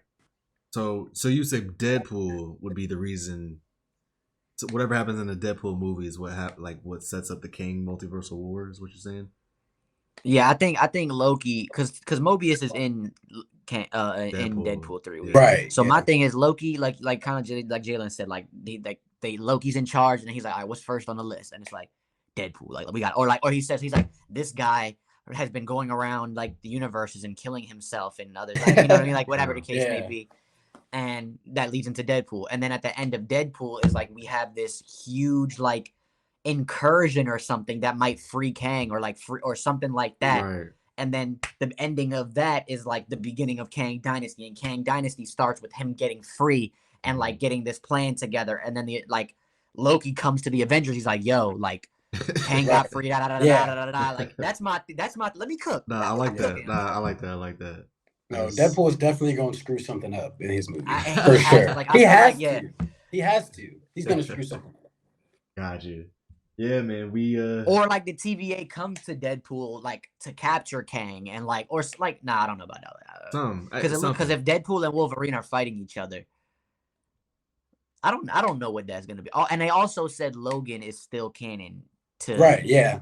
I told remember when it got announced, and I told you I was like, and they had the little sit down, and they were like, we're not touching Logan. It's still like none of that happens. And I was like, so it only makes sense that because Logan was placed like in 2028 or something like that. Like it was post-apocalyptic because what's his name? Onslaught basically destroyed the world. Like, you know what I'm saying? Right. So like to me, I'm like, that still is a thing in just one of the branch timelines. Right, so yeah, for sure. Deadpool 2 is on another branch timeline, like where the X-Men are a thing, right? And now he's traveling the multiverse at the end of Deadpool 2, like Jalen said. He comes into 616 or whatever, because they're going to be the Void, you know, they're going to have like all of this other stuff. But I feel like he impacts the multiverse on a heavy scale to the point where like the TVA have to interject. And then whatever happens between Deadpool and the TVA, I think that frees the Kang that got killed in Quantumanium. I don't think he got killed. I think he got sucked into a smaller version of the microverse. Yeah, I agree. I'm with you on that. Yeah, I'm down with that. Definitely. It's gonna be interesting to see how they ramp up into that for sure. And I hope that they stick the landing. I hope that Loki sticks the landing so it can be like just a solidified great show. Right. Yeah. I was gonna say, do we not all feel like that? Like that's one thing I kind of don't like about, and I guess this will be a good segue for like us talking about the hype, like the hate on the MCU and stuff. Go right into it. But like, I don't like how it's all been MCU is dead. Oh, the MCU is saved because of the Echo trailer. Like, are we gonna just sit here and act like Loki has not been a thing? Like, it's been fire, and nobody wants to talk about how fire it is. Like, we're gonna continue this MCU hate train. Yep. I don't really get that. Like, we acting like we don't got a banger right now, and because we're so accustomed to the bangers, we're just gonna let it gloss over us. Like, no, hold on, y'all was ready to ridicule every downfall with Secret Invasion and this and that. Like, bro, we got a banger. Let's talk about the banger. Yeah, let's talk about the banger. Yeah, and that goes back to what I was saying earlier. People are so focused on what's coming next, you don't even appreciate what's in front of you. Like, you feel me? People saw the Echo trailer, they're like, oh, Echo, MCU's back, Echo. But it's like, bro, we're in the middle of Loki. We're in the middle of Loki, bro. Like, killer. Yeah, facts. I did want to get into that Echo trailer for sure before we jumped right into the MCU crazy stuff with variety. I mean, that's kind of part of it. But it's part of it. It's part of it, exactly. Right. So, you know what I would like to say, because my first thought was like, this is interesting timing. Like this is very interesting timing. And the MCU has a kind of a pattern when they drop things. We were talking about that earlier. Like their PR marketing team, man, they know what they're doing when some negativity, some shit hits the fan. They drop some shit on you. And getting away from that, but like just focusing on the Echo trailer, I thought was awesome. I think it looks really good. It's a well done trailer. It looks really good. Oh yeah. It's got some things that it can definitely impress. I feel like they got a lot of things they can do with the sounds and like the actual echo of the sounds when you're punching and stuff. They can do some or like things. When she's fighting in her perspective and it's like just nothing, just quiet. Oh man, they're gonna go crazy. They can do some interesting things with the sounds or lack of sound or like the vibrating stuff. Bro, it's about to be. It can be nice. I'm excited for it. It was just so nice to see Vincent D'Onofrio back on screen doing his thing. Bro, I was like, let's go. Oh, let's go. Yeah, the way that started, I'm like, that is. It was Netflix vibes. Big time. Bro, and I'm gonna get into that, bro. I think that's the Marvel spotlight, bro. I think that's the vibe I think that's what they're trying to go for. Think they're trying to go Marvel Netflix. They just hired the producer and writer from Punisher for Daredevil. Like, I think that's the route that they're about to try to take. So I agree, but here's a flip side to that. You see how they said that it's not a flip side, a extended piece to that. So you see, like an add-on. You see how they were talking about all of this is gonna be character-driven stories, not focused on the extra continuity. Right. My thoughts are, what if these are stories told outside of the main 616? That's what I think. That's what I'm thinking. Secret Wars. That's what I'm thinking, bro. It's just gonna be a smaller story within another story. That's the only way I think it would. You know what I mean? Yeah, because as far as Echo though, like being like the first one, I mean that's a part of our continuity. She was in Hawkeye, so like Right. that's my big thing. Like we talked about it, like I mentioned earlier. Like, so all of these things that have connected before, or that you forced to connect, like Shang-Chi, did it really need that ending credit scene where Wong and Captain Marvel and Hulk are there when you didn't do anything with that? Nothing. Like, where is the? Am I supposed to figure that out in the Marvels that's coming out? Like, I don't understand. I don't understand. So like the shows that didn't need to, or movies that didn't need connections, you made connect. Always setting up for the next project. You made that a thing, and then now you're like, oh, we're not gonna do that anymore. And Spotlight. And I get it. Like like Dennis made a good point. Like this has never been done before, so they're trying new things, trying different things out, hit or miss. But it's like, I also think they need to take some time and actually think about this stuff sometime, because take a year off. Bro, we were saying take a year, bro. Yeah, take a year. Like, you just put out Spotlight and you're saying, oh, well, this is for this, and this, but like you just were a couple months in marketing and promotion saying we're not going to ever do that. Like, everything is connected. And then like. So are special presentations like not a thing anymore? Are they still a thing? Like, that's. And we were having about special presentations. Like, we want like, more of that. Static. I think the special presentations should be used, like, depending on the characters, for like Surfer. Introducing characters. Yes. Introducing characters. You don't want to do also setting up for. Well, I would have done. Look, bro, if I was Marvel, kill everybody with one stone. Not two birds. No, kill everybody with one stone. Give you a special presentation for Silver Surfer and use that to set up Fantastic Four.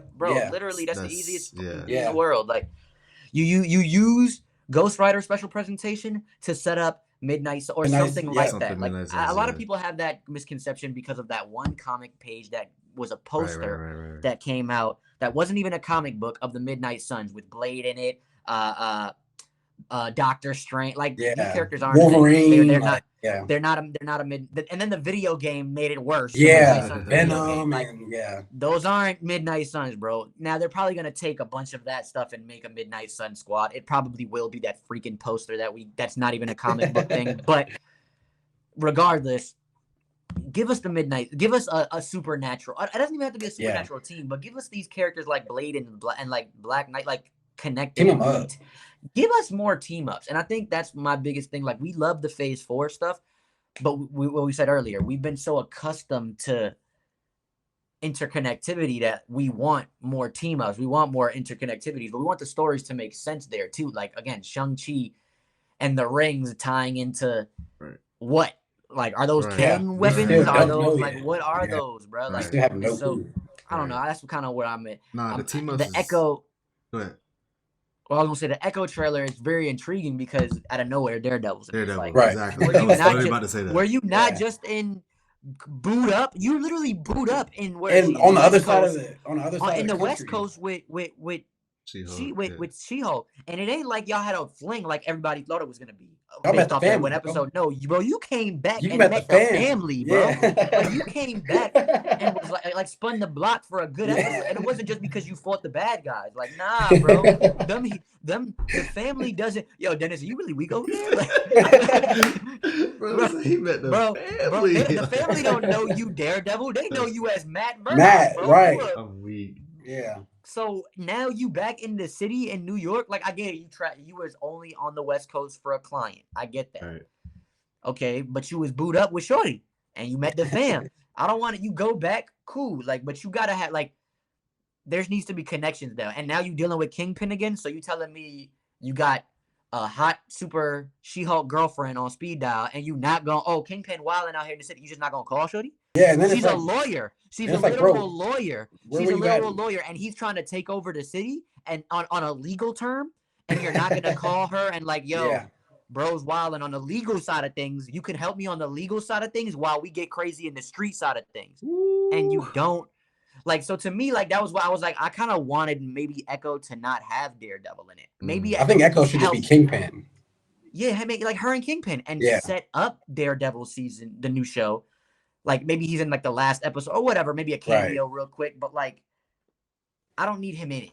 Is my thing. Like, because from a narrative standpoint, I need it to make sense. And right now, based off of where he was in the She-Hulk, it doesn't. And then it's Now, okay. So what if they to go with do give us an episode and it's like a Daredevil episode of him, And and he they calls. explain it kind of like that. You know what I'm saying? They kind of I'm give cool you with that. I'm cool with that. I think that could But possibly happen. I don't like that for a 5-episode anthology series. They literally Is called it it a 5? 5 episodes anthology, and it's all dropping at once. Yeah. So to me, like, I don't need a Daredevil episode when only 4 episodes are going to be focused on Shorty. And then let's dig a little bit deeper about Echo before we move on to the overall like hate train people are on with the MCU. But I'm personally not a fan of the creative director basically coming out and saying, "Oh yeah, her powers are lame in the comics. We're not going to do that." Like, Yeah, that's I was about to bring distasteful. that up. That's tough. that's man. very distasteful. I like the concept of what they're trying to make her powers in the show, and I'm pretty sure it's going to be executed fire. The concept is that she'll have a different power each ancestor she taps into based like on the her Native tattoos American and heritage. stuff, Right. With the tattoo. That's fire. I like that. I think my issue is, as a comic book fan, you just came out and blatantly said, he shouldn't have said that. "Oh, her powers are lame." Yeah, like, it's not an important factor for her character and her Native American ancestry in the comics. Like, you're kind of just being distasteful and disrespectful to that, number 1, culture, number 2, the character, number 3, the people that made this character. Right, exactly. Like, and Feige just letting this rock like Bro, that. they need like, media training. Like every time they put some people on, they need media training. Like for sure. Yeah, I don't even know if it's just media training. I feel like Feige is letting them rock. Like, I think Feige has the media training. Like, I feel like certain people in the head, like execs, have the media training. Maybe you're right. Maybe they do need the media training as well. But on the flip side of that, why are these creative decisions even being allowed to slide through the process? Like, why would you? I get this new idea and this new concept is fire, and you might have seen that it was executed really well. Right. But why is your first thought is for a comic book character to not adapt that character's powers? It's the same thing they did with Taskmaster. It's the same thing they've done with, bro. They've done it with multiple characters now, and people. And then this brings kind of back to my point where I've been making in the text messages, and that the overall hate train that people have for the MCU. I love the MCU. I have no hate towards the MCU besides the fact that this is a comic book company and they're not adapting characters that people don't know about correctly. You're giving us this, and then people are like, "Oh, well, books aren't always adapted 100%. If I literally give you Spider-Man and instead of swinging, he's flying, you would be feeling some type of way. It just doesn't make sense. Yeah. So, and that's what they did with Ms. Marvel. She can't stretch. Her powers literally had connections to her as a human being, as a Pakistani American. And they took that away from her. She didn't even like using her powers. So when she first got her powers, she didn't like her skin color. She didn't like who she was as a woman. She made herself look like Captain Marvel, Carol Danvers. And they tried to joke with that in her movie, in her season where she swapped places with Carol, and now she's like Carol. But like, no, we see that's the Negaband thing, which is a comic thing. So my thing, my spiel before I give myself an ulcer and get mad is, I don't like that they keep changing comic book characters that people don't know about. And then MCU fans, not comic fans, not just superhero genre fans. No, MCU fans will be like, "Oh, well, you can't be mad at that. Like, all books aren't adapted the same. Like, don't tell me what I can be mad about. I understand all books aren't adapted, and they don't need to be comic book accurate. But when you make changes to a character that are important to that character, as a comic book reader, I have a valid opinion to be upset. And then you doesn't mean I'm not going to enjoy it. Then you diss the comic character. It's not that I will not enjoy the show.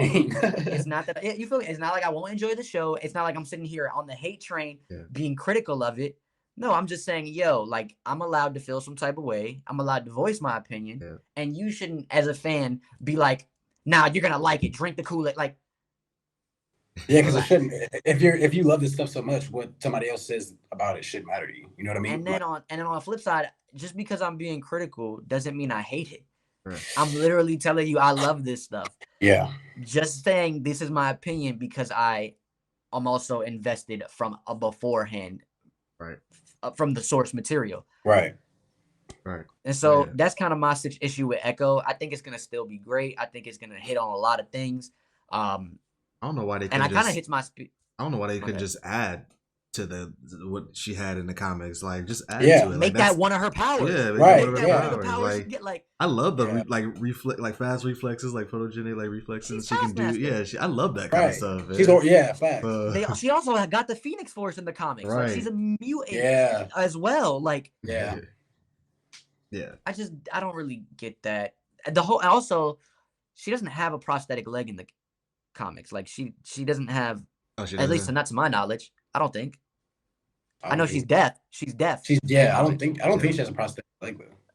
I'm all for the representation, and I'm Yeah. cool with that. Like, it's not an issue. I'm not saying that. My thing is like, you're already making those changes. Like, why do you need to change her powers that had ties to her ancestry, and now you're trying to create different powers to say that they're tied to her ancestry? Tied to her Like, ancestors, yeah. you didn't need to change that. Like, Yeah. Yeah. Yeah. I So, get for you sure. know, let me not ask too many questions, I guess, or without seeing it, because that's another argument that people have is like, well, wait till you see it to be critical. And I'm like, okay, that's fair, I guess. I've seen a trailer though. Like, It's his first I have reaction. You know what I mean? It's my first reaction. It's his And I first don't reaction. also want you people to think that we're on a hate train just because we have questions or it's valid. I don't want to shoot me. I know you'll edit that part out, but like, oh, you good. You good. Questions is definitely valid, I think. I mean, I thought it was wildly disrespectful to come out and say what she said. So I was Oh, like, damn, yeah, like, that was insane. Like, yo, that people worked on this character. This character, Yeah. you're literally got a job because people have worked on Made this this character. comic. Yeah, this comic Made character. Like, you have a characters, yeah. job for this. Like, Yeah. that's wild. for Yeah, me, like, he definitely fathom that. Yeah. that should not have been said. yeah. That's insane.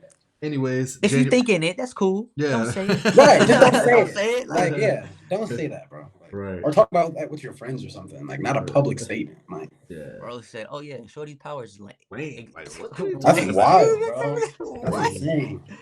Anyways, yeah, nah. January 10th, Echo will be dropping, and We gonna be tapped in. We'll be tapped in. We'll be. Oh, yeah, excited for to see sure. it. Oh, first we didn't say this, but the first mature Yeah. show, TVMA, yeah. TVMA. TVMA. Hey, yeah, I was taken back when the dude shot dude in the neck. I was like, oh, okay, Bro, not Yeah. Moon Knight though. Moon Knight wasn't like season 2 got it. Like gotta. Bro, yeah. they gotta Absolutely. do that, bro. Yeah, especially if they're gonna go more action heavy. Like, it's gotta be absolutely. I need blood everywhere. I need blood. I need Right. his whole Soon to outfit be soaked in red. red. If they do when they do a season 2 and I need them one TVMA, and it needs to be TVMA because Jake Lockley is a dog, bro. I need to see Dog. everything that he's done. Dog. I need to see it all. I need to see it all. So yeah, definitely Facts. TVMA for season 2. All right, man. Let's get into this variety article, MCU stuff that's going on. You know, we know a lot of reshoots are happening. I feel strong about this. We're too extremely close to production process as an audience. We're way too close to it that we know everything that's happening, and you know, there's been some bangers in the past that are like went through a lot of reshoots and stuff like that. Like, it's, you know, a lot of actors will tell you it's normal, part of the process. It's part of the business for sure. Yeah, it's part of it. But you know, we get you know, sight of that news and like we just go crazy. We Anxiety, like, worry. We're like, oh my god, this movie's not gonna be great. That's what's Right. happening with the Marvels. Marvels getting already a lot of hate, which Dude, the pre-sales for the Marvels are lower than Black Adam and the Flash. And the Flash. it's rough. That's right. And it's gonna be a banger. And it's gonna be a banger. I think it's bro. What's gonna be- crazy is People are those so two sleep. movies were good though. Like those two movies were solid. I'm not even gonna hold you. Like Yeah. The Flash wasn't the best thing in the world, like people were trying to say. Yeah. I think It was that's a solid- DC is in such an awkward spot. But I'll tell you, for a general audience, my girlfriend is a general audience member. Yeah. She likes the Marvel movies, things like that. Bro, she came out of the Flash and said that was one of the best superhero movies she's ever said. Really? She's ever seen. Okay. She was like, visually it was fire, and I was like, visually? She was like, yeah. I was like, bro, they used AI. She was like, yeah, but like his scenes, like the running, and I was like, okay. And then she told me which I kind of agree with this. The concept for the multiverse and time travel was some of the simplest Yeah. and most Yeah. best executed. Just the spaghetti. Did you watch it ever, Dennis? Did you ever watch? never got to it. Like it was really like it was well done. There's just the movie. Right. not phenomenal like everybody said, but they definitely got for the general audience, right. I think a lot of the general audience liked it, and it was their first time seeing The Flash. You know what I'm saying? So Black Adam, I'm not gonna hold you. Black Adam was alright, bro. Like, Black Adam has Black Adam. I like the fight scenes in Black Adam. I just can't get past The Rock being Black Adam. I ain't gonna lie. I feel like he did do a solid job though. I felt like he felt like at the closest I would get to a Black Adam in this situation. Like, I don't know, bro. I think because I'm like you on this. I want Black Adam, bro. I want the widow's peak. I want the heavy accent. Like, I want that. That's fair. Like, that's fair.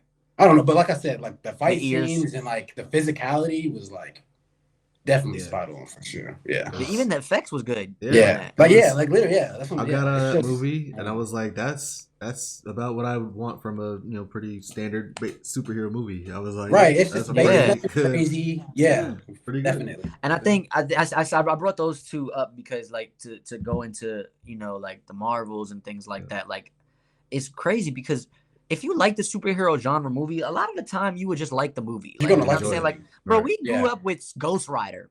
The first, like, Nicolas Cage. That show is not good, but it's good. I love that movie, with it. Like, we grew up with the first X-Men movies. Yeah. Them if you really watch those movies, they're like, hi, bro. But they're good. Like, I just don't understand this hate train. And so kind of to bring the convo like a little bit forward or moving or full circle, like I really don't understand what's the hate about all of this. I get what you were saying, like we're a little too close to the production process, and I think that's I've mentioned this on other episodes and other channels, like with Listen 3000 and stuff, but I really think that we do that to ourselves in a sense, almost. It started around that Endgame era, but like we need to know every detail, who's casted of the character, what's happening in the movie, how it ties into another movie, the whole creative process, whole creative like who's like it's just, and I love that for journalists. I get it. Journalism is still a thing. We still need journalism, but do we need to know everything? And I think for me, knowing that, I'm gonna be quite honest with y'all, that takes away from the experience to me. And I think back to one specific thing. And Dennis, this is probably why me and you feel a little bit differently about this one specific movie. No Way Home. To me, I knew No Way Home before the movie came out. I knew Toby and Andrew were in it. I mean, once you see their villains, you're like, all right, bro, these dudes are in it. Like, and I think that was forced because we were already shown that, like Jamie Foxx forgot to say he's not in, like he put it on his Instagram, like and it deleted like then he deleted it. Then you got like Alfred Molina and William Dafoe, like, oh yeah, we in the movie, like all it, and then and because of them being put in like interviews, or like not just the creatives, like us as content creators, but like them act like the mainstream actually putting them in interviews and stuff, asking them these questions. Then the content creators are behind the scenes in every article and every rumor and every post-production. I think a combination of those things like ruined that experience for me. When Andrew comes on the screen as the first, was it Andrew first? Yeah, it was Andrew first. Everybody's going crazy, clapping. I'm like, yeah, Toby's literally about to come right next to. And then he comes and I'm like, I'm happy. Don't get me wrong. I'm happy because I get to see my boys. I shed a tear. But I'm like, I knew y'all were in it. Like it didn't. There's no surprise. Me enough. There was no surprise. You know what was more of the surprise for me? The fact that Green Goblin didn't stab Tobey Maguire in the back when he's holding the glider versus Tom Holland's Spider-Man. I'm like, oh yeah, Tobey about to die right here. And then he doesn't, and I'm just like, he didn't die. Like it was like I felt like the Aunt May was a surprise. You know what I'm saying? Like that hurt. That would hit. But like there's certain things like that ruin that experience for me. And I think us as content creators dealing with all of this, like I said, the creative process, it just ruins that viewership for me. I know what about to happen in Secret Wars before Secret Wars even, like, you know what I mean? Like, we're gonna know the whole movie of Secret Wars before it comes out. I guarantee know who's in it, everything. I guarantee. And I wish us having, or more people like us, Listen 3000, Sons of Mjolnir, like I wish us as content creators that are voicing our opinion on that, like I wish that people would see that and they're like, yo, like I actually feel like that way too. Like I think that way too. And they would slow down, because it's on us to slow that down and really like not dive into every report, not dive into every rumor, but we still do it. You know what I'm saying? So I think it's a pro and a con. We've talked about it Dennis, like maybe Kevin Feige just needs to come out and be open, a little bit more transparent. Maybe that's an option, like an alternative. Yeah. I don't really know where we go from here because, and it's not just the MCU, it's media. Like Caesar mentioned it on the Sons of Mjolnir after show, but like it is media. The way because we're it's so accessible to us with streaming and everything like that. But the internet doesn't make it an easier place either, because when we get on the internet now, we all have opinions, and now we can't have and voice those opinions because some people will love this stuff and some people will hate it, and we can't really find a middle ground. Like all of this comes to play, and I'm saying all of this because I want my boys like us to be aware of this.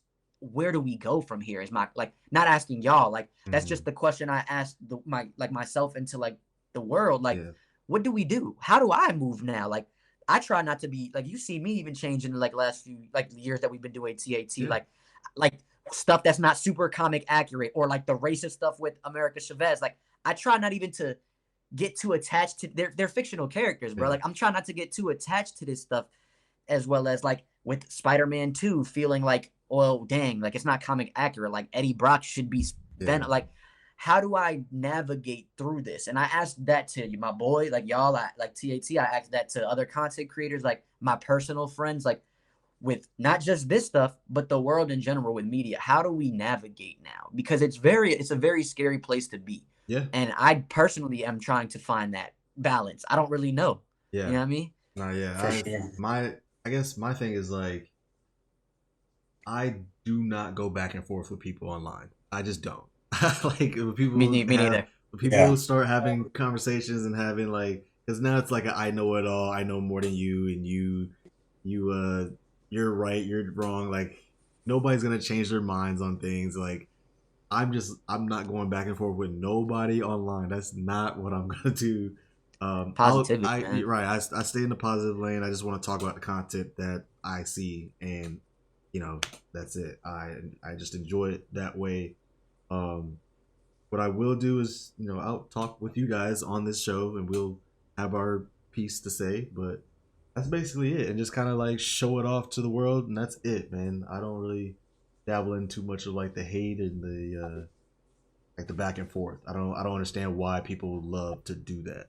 Like the first thing people want to do is like show up other people, when their knowledge is right. Like, that boils down to just people being like I said yesterday, bro. Like the base problem is, bro, people just honestly just suck, bro. Like people just aren't good people. Like for real. Like he's serious though. Like Jam said, bro. If you like superheroes, if you like comics, you're basically gonna like 99% of this shit they put out. You're gonna have your gripes, but you're gonna be critical. We can be, and that's like that's my thing. Yeah. I love this stuff, and people act like I hate it because I'm like, I don't like that, and they're like, oh, well, you don't like bro, like me and Dennis talk all the time. He'll tell you I don't like some stuff.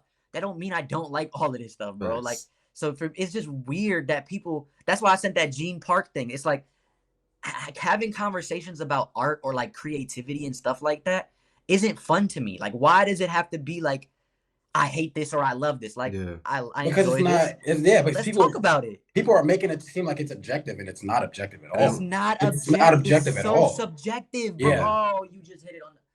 And I like I like when stress. Well, when the Echo trailer drops, right, and everybody's first reaction is to go online and be like, "Oh, y'all people was saying that the MCU did." Like, why is that your favorite? Right. Like, why is that your first people reaction? Are just so combative. Right. You want to be in conflict. Why is that your first reaction? All our community. Why don't you talk about us? Right? Yeah, just like it. Just enjoy. Why don't you just talk about Echo the trailer instead of being like, "Oh, you people said this, and this, so this is like, come on, bro, like." Just talk about people's first reaction is to just bash everybody else because their opinion. I gotta also get better at that too. I'll be honest. I'll be like, bro, last week y'all was just on the Marvel hate. I literally I was like, now this week y'all, like, I gotta get better at that myself too, because and that's my thing. It's like, why can't more people be like us though? Like, just neutral. Like, we don't hate. Now we have said, I'll be honest. We will say this. I got some things. Blade. If they fly Blade, we are all done. All of us are done, bro. We are all done. Bro. I promise y'all. Bro. We are all. I'm gonna give y'all another one that nobody wants to talk about. If they make Zendaya a major part of the next Spider-Man movie, I'm done. I am done with the Spider-Man stuff. I'm clip. You do Ooh. not do that Ooh. in this, bro. You don't do that, bro. You don't, especially the way No Way Home ended. You don't do that. Give me Right. Black Cat or something, bro. Oh, I don't need man. another Gwen Stacy. Give me Black Ooh, Cat. give me Black Cat. Like, bro, like, listen, that's 2. I don't Oh, know bro, if they I will have to think about more. They but gonna get Zendaya the stun gun, get MJ on us on like in the Spider-Man I might actually be with that. I might be with that. Let her get trained by the Widow Corp, or later come through it. Yeah. I might actually be with the marriage. Listen, there was Mary a Jane post. side missions, baby. Bro, I think I sent the post to y'all in the chat, but it was a dude that it was like, he was like, oh yeah, we need to give Mary. He was like, these Mary Jane missions is heat. Let's give her a game. And the dude responded with the Guardians of the Galaxy. Don't be rash. Don't be rash. Don't be rash. That joke, bro. I ain't gonna hold you. The Mary Jane missions in that joke, I was out here. You see all the memes where it's like, your boy Yeah. out clicking you. That's literally how I felt, bro. For real. Oh, facts. I do want to get into that Blade stuff though, because I mean, Blade's been going through hell right now, and it's a lot of reshoots, they've gone through like 5 different like writers and stuff. It's been crazy. And now it's slated to come out in 2025. Mahershala Ali is like, he's like on edge, like about to walk in, right? Kind of like he's like, I don't know what the hell's going on. Which is crazy because he came to y'all had no plans for Blade at all.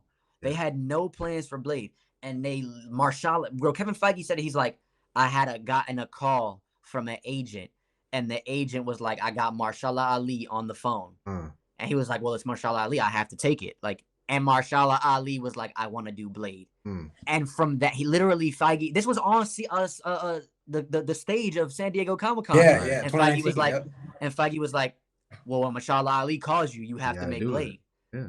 And I was just like, so that means y'all had no plan. That what really sounded like that to me is like that same week that San Diego Comic-Con was about to drop, Mahershala Ali was like, hey, yo, I want to do Blade. And Feige was like, we got to add this in there. Add Blade. Make the hat. Make the merch. Make a graphic. Yeah. Find a director. Yeah. And literally, that's what they, and maybe a month, maybe, because there was no reports or nothing.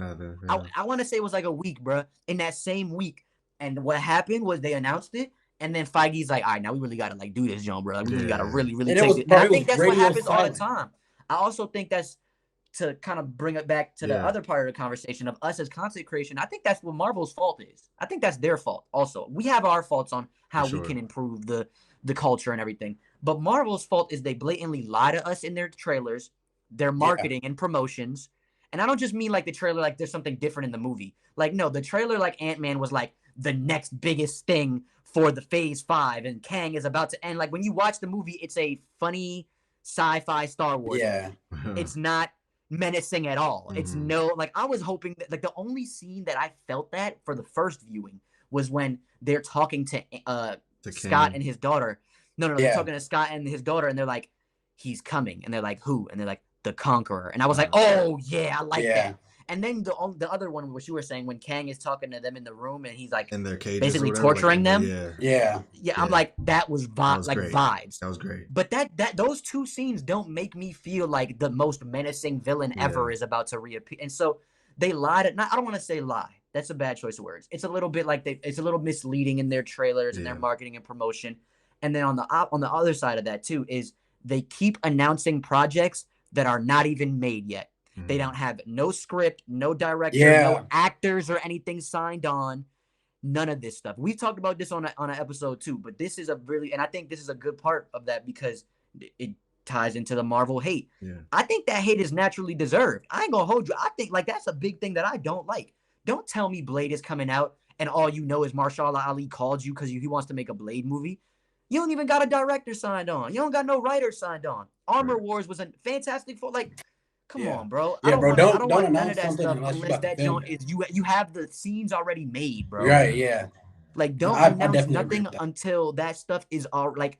I don't want to say it's made, but you got some of the personally pieces. Like. I don't even want like some people I've seen some people online like, yo, why are y'all announcing stuff that's not in post production? I'm not gonna push it. That's a little too far. That's a little too far. It don't need to be a post. Y'all pushing it. But maybe before not like a little after maybe like pre-production. I'd say announce it before y'all start filming. Like make sure you got script. That's what I'm saying. Like story, pre-production. yeah. Like make sure just before y'all start filming. Yeah. Right before y'all start filming, it's like, all right, yo, we working on this movie. Right. We working on this TV show. It's like, and even then, to hand it in that way, you could kill the game that way. Look, Marvel, just trust me, you could kill the game this way. You want to talk about marketing promotion? The best way to do it, announce it, not at a San Diego Comic-Con or stuff like that. Save the San Diego Comic-Con stuff for like the stuff that's already done, right? Right. But then the best way to announce it when you do have it done and you're like about announcing it like it's in pre-production, right? Right before you start filming, you could have those shots of the characters on like the actors and stuff on set. Yeah. In the role and be like, this is from this will be a scene from the Variety. That's how they should start. Or entertainment, like market it that way. Like, we're like how they're doing the Deadpool thing, right? Like when they're in the like suits and stuff. Like I'm literally like, but they announced Deadpool already. So to me, I'm like, don't announce it when like that. Just announce it like that, and you kill the game. Give us a you increase magazine and newspaper sales. You get the hype around bro. I'm telling you, I've thought about this to the point where how does it? Because it's all about this with the mouse. Right. The mouse is all about this in their house. Sure. How do you make more of this? You don't do it by announcing the project before it's even worked on. What they're trying to do is build the hype up. I get that, but you build the hype with quality over the quantity, and that's my thing. That's all. That's my spiel. Yes, as soon as like the Deadpool pictures hit, like that's when you should be like, we working on this shit right now. Yeah, like this shit's going crazy. Stop playing. I mean, they do that, and like they announced Fantastic Four. What was that? D23 2019. Like they announced it so long ago, and it's like, okay, be ready. We're working on Fantastic Four, but then it's like, okay, we're a few years later, and we don't even know who's playing the Fantastic Four. Like, you know what I mean? Like, it's just, that's another thing I think that has hurt our creative brains, and I think that's probably my last. That's probably more. I'm trying to think about all of them since this is that episode that we're talking about, like the hate train and stuff like that. But another thing I think that has hurt is from Marvel Studios, not us as content creators, but from Marvel Studios, is the hype of who's playing what character. Right. Every movie. Well, it doesn't even have to just be the fan cast. That's okay for us to like. I think that has hurt a lot, but I think that's something that's naturally going to come from us. Yeah. But I think the issue is Marvel making it like who's going to play the Fantastic. Like, bro, don't. We didn't have that issue with Spider-Man. And he's the biggest hero in the world. Mm-hmm. The biggest superhero in the world. We didn't have that issue. Mm-hmm. We weren't like, who's playing Spider-Man? Who's playing Spider-Man? Bro, as soon as you put him on the Civil War trainer, we're like, right, yeah. That's it. You got me. I don't know who's playing it. Yeah, for sure. Hi, guys. Like, hey, everyone. I was like, oh, that's it. That's it. Like, I don't care who's playing the Fantastic Four. Right. And it doesn't need to be some big shebang. It doesn't need to be some big spiel. Yeah. It doesn't need to be, and I say that because in the movies they do that too. Who's cameoing in this movie, or who's in like, bro? Comics are wacky. They're campy. Man, right. Miss Minutes will show up in a Spider-Man comic for no reason. Like, facts. I need that. I don't care about this cameo of being like, and then they've made that such a big thing that now the fans are eating that. It's like, oh, is this person gonna show up in this movie? Like, bro, 100%. Pick up a comic book. Spider-Man about to pull up in a Daredevil comic all the time. Right. Bro, I just did a live stream on it. Spider-Man just pulled up in the second issue of the newest ongoing Captain America run for like 7 pages. Like, I don't care about this cameo because it's some high-profile actor. Right. Oh, you got Tom Cruise. I care more about the characters. I care, bro. Give me the character. Give me the characters. You'd have made Chris Hemsworth a household name. You know what I mean? Like, so that's kind of where I'm at. I agree with that. Yeah, because I never cared. Like, the whole Fantastic Four thing, like, I never cared about the fan casting at all. I don't care at all. Like, I just want the Fantastic Four, bro. I know. I want to get past this. I don't care. Like, I'm sure you can work with whoever good actor that you're going to get, and they're going to be fine. Right. And it's going to be the same way when they start doing mutants and the X-Men and all that. It's going to be the same way. It's going to be 10 times worse, but I will tell you, I do kind of care about who plays Wolverine. Yeah, no, I think a lot of people do. Like, that's the one guy that we're like, yeah. That's like the one. That's like really the only one, though. You know. I want to play Wolverine. Let me do it. I'm about the same height. Let me bulk up. Give me like 6 months. 6 months. Right, bro. Right, bro. That's all I need. Yes, sir. Just give me that MCU check. that's what I would personally like. Though, like all jokes aside, I would love to see like a no-name actor, and I think that's what I was saying. The MCU's done a really good job of making like random people like household names. Everybody talks about Robert Downey Jr. Like I didn't look. I was a kid. I didn't know who the hell Robert Downey Jr. Right, was same. before Iron Man. Like, Same. but my Yeah. mom did. Like she was like, "Oh, he's Iron Man."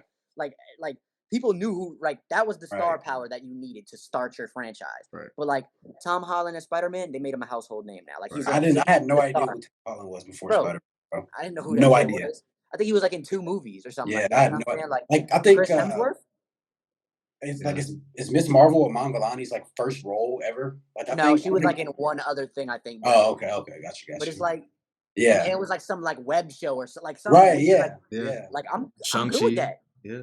Shang-Chi. Well, Simu Liu was I think from he started in something else. Yeah, he started. He was in some like web stuff too. Yeah. Yeah. And he also did like some stock image Stock photos, image like, stuff. Yeah. Like, but I like that they bro, picked him up though and like made him Right. something, which is so cool. Yeah. He also was pushing for that role for mad long. Like on He was Twitter. tweeting at Marvel and shit. Yeah.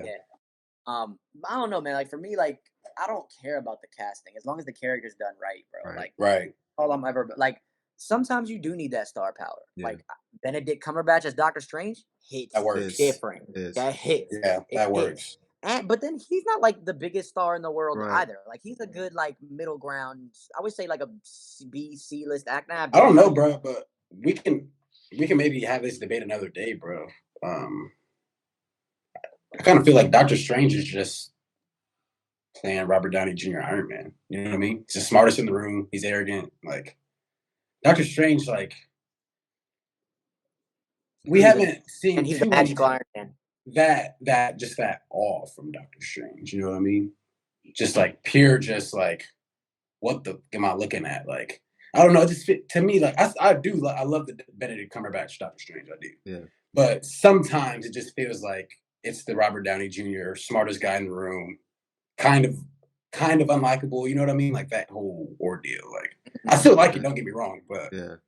I just feel like there are some differences from him in the movies and in the comics. But I think those are things that choices you have to make when you're, making him a mainstay. Well, I think all MCU characters are that though. Like I think not that they're all Tony Stark, but like they all get watered down to like exactly watered down. Yeah. Character where it's like they gotta crack jokes, they gotta be exactly. And I think, I mean, even with Moon Knight, like Stephen Grant is not who like.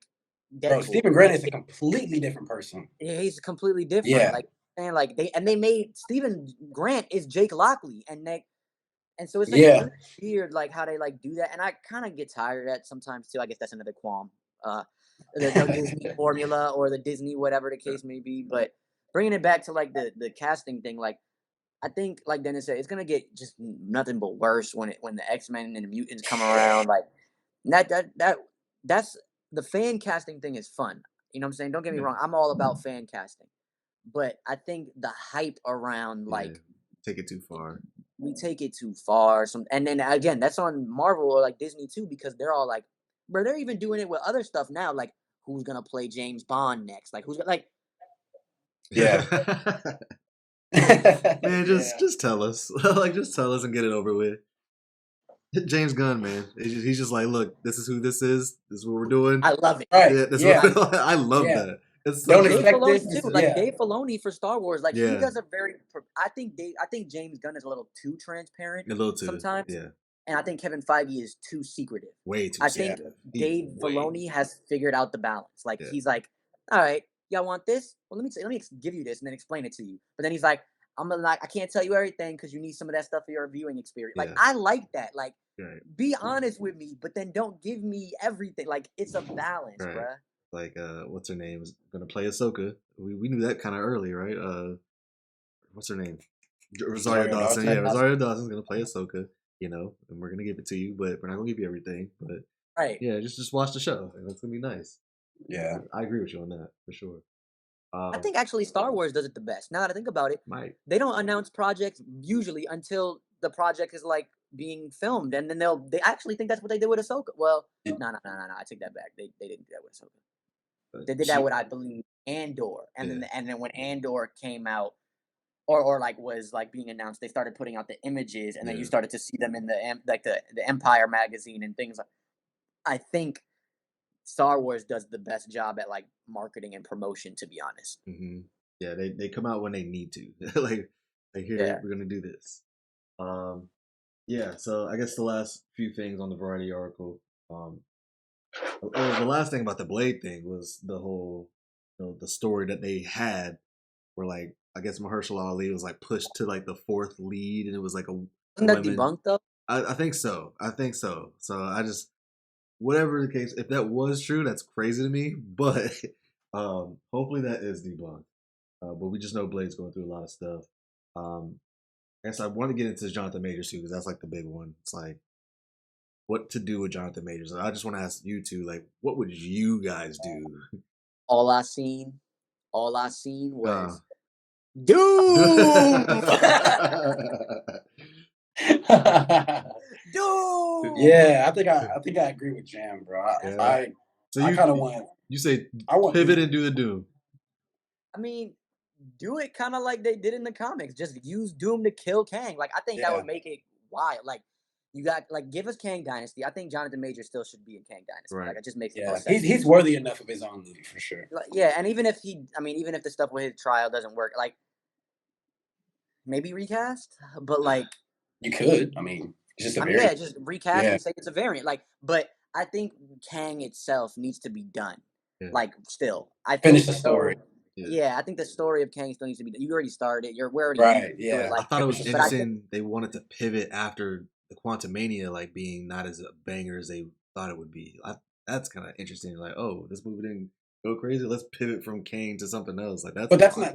They're looking at that all wrong because everybody who saw that movie loved Kang. It was the other stuff in that movie. It wasn't Kang. You know what I mean? Like, well, and then we also a lot of people didn't like that the lack of Kang either. Like, and that by ants is like an argument people say, but it's an Ant-Man movie.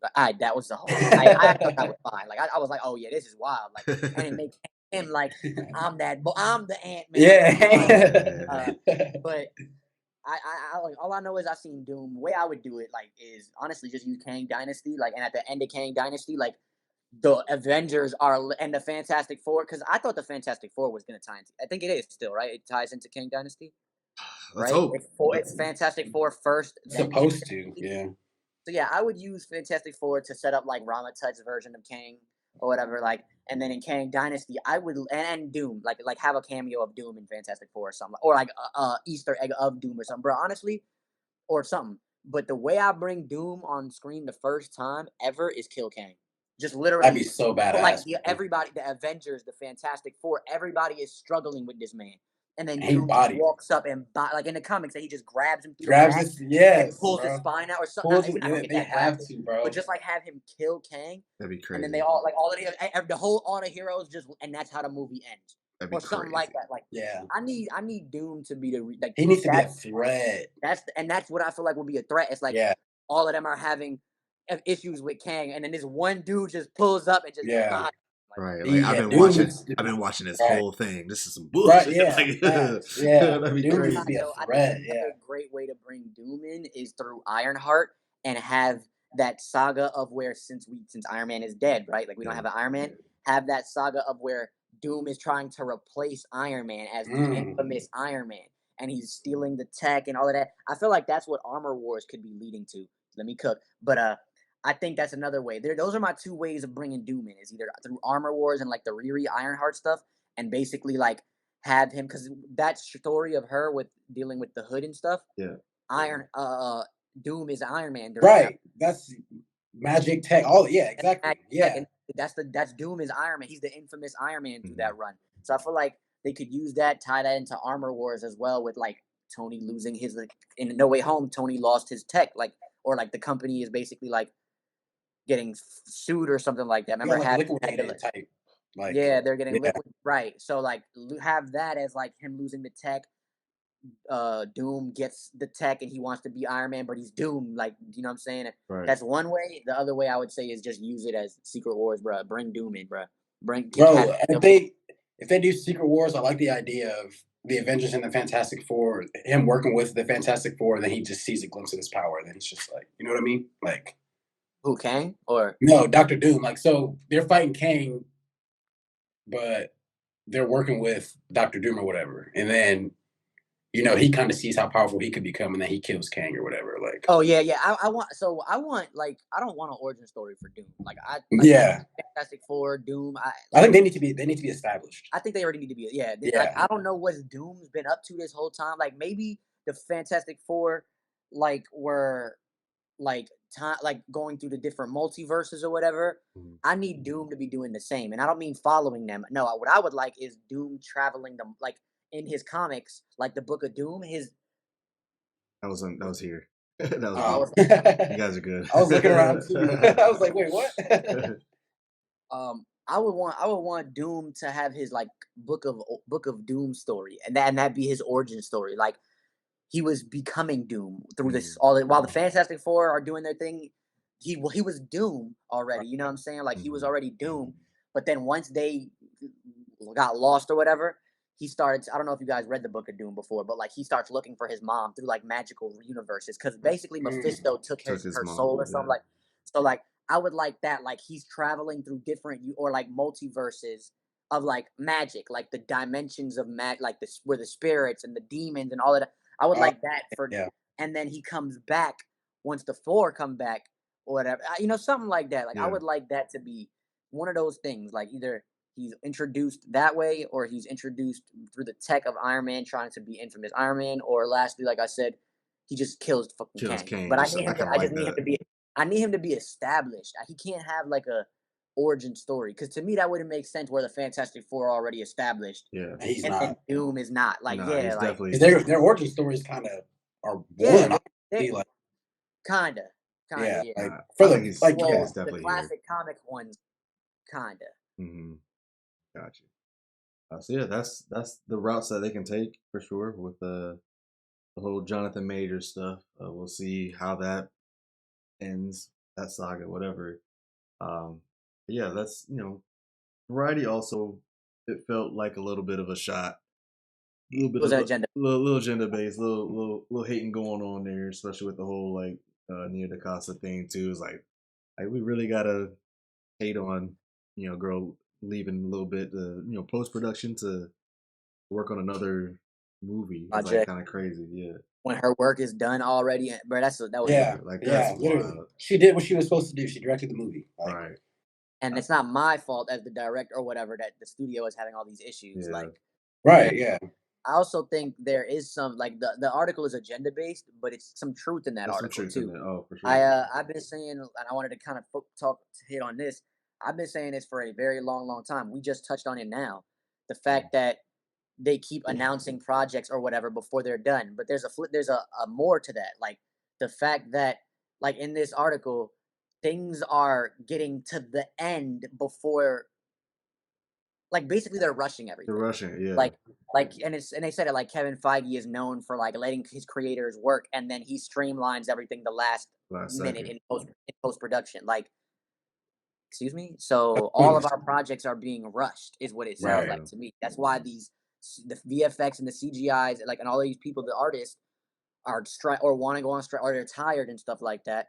That's why actors are having to be. They're getting tight. Like Elizabeth Olsen has said it. Like, I'm contractually like tied to this, and I have to do it on their timing, basically. Like, I can't take other roles or anything because they're dealing with 80 reshoot. You know what I mean? Like, right. Your mess. So, like, I think that's another thing. Is like, and the article mentions that it's like, yo, Kevin Feige like is doing this all like last minute, and I don't think that's okay either. You're a quadrillion. What are they? Are they almost trillion now? Quadrillion. They're You're billion. right. I feel like there's an argument side, like you're a $1 trillion company. I'm gonna say billion because I don't know even if all those movies that made $1 billion, I don't know if they add up to $1 trillion yet. I don't think so. So I'm gonna say billion. You're $1 billion movie corporation, movie studio, just Marvel Studios, not Disney, not Marvel Studios is $1 billion corporation, and you're telling me you're doing everything last minute. I don't like that at all. Right. Maybe it's because they're trying to stop people like us or like the journalists from like getting all the reports and the rumor. I don't know why it's all last minute, but as a creative, I can't comfortably do a work like that's me personally. I can't do work last minute and then put it out without the thought process and everything that goes into that as a creative. We Right. do it here. We edit videos. We edit movies. Like I can't physically think like Twitch live streaming is not the same as putting out a movie. Right. It's not. Right. And so I just can't fathom that personally. So I say that because there's some truth in that article, Yeah. even though it's agenda based. It is agenda based. Like Yeah. it's very opinionated. It's very taking shots, hot boyish. Right. He's a Nah, yeah, I definitely agree. Yeah, I mean they had that whole like retreat thing, and we were all excited, like, oh, they're gonna map out the next 10 years of the MCU. It's like, all right, you're actually doing things kind of last second, but What are you doing at these retreats? right? What are y'all really Right. doing? Yeah. But For real. yeah. So I think the last thing I wanted to touch on was, and this part was in the article as well, is the reviving Avengers thing, like reviving Tony Stark and uh, Natasha Widow. Romanoff. No. Yeah. What are your thoughts Big- on that? And what do you even like? What does that even do for them? That's my whole question. Like, what does that do for y'all? Like, That Star power. caters to the crybabies that the MCU is dead without Iron Man. The MCU is right, that caters to them, bro. Right. We have so many other characters. Why do y'all just Agree. want to see Robert Downey Jr. Iron Man? right, You They telling me have that's the only star character y'all power, care yeah. about and want to see? It's the star Like- power of Scarlett Johansson and Robert Downey Jr. Yeah. Like he said, it caters to them fans.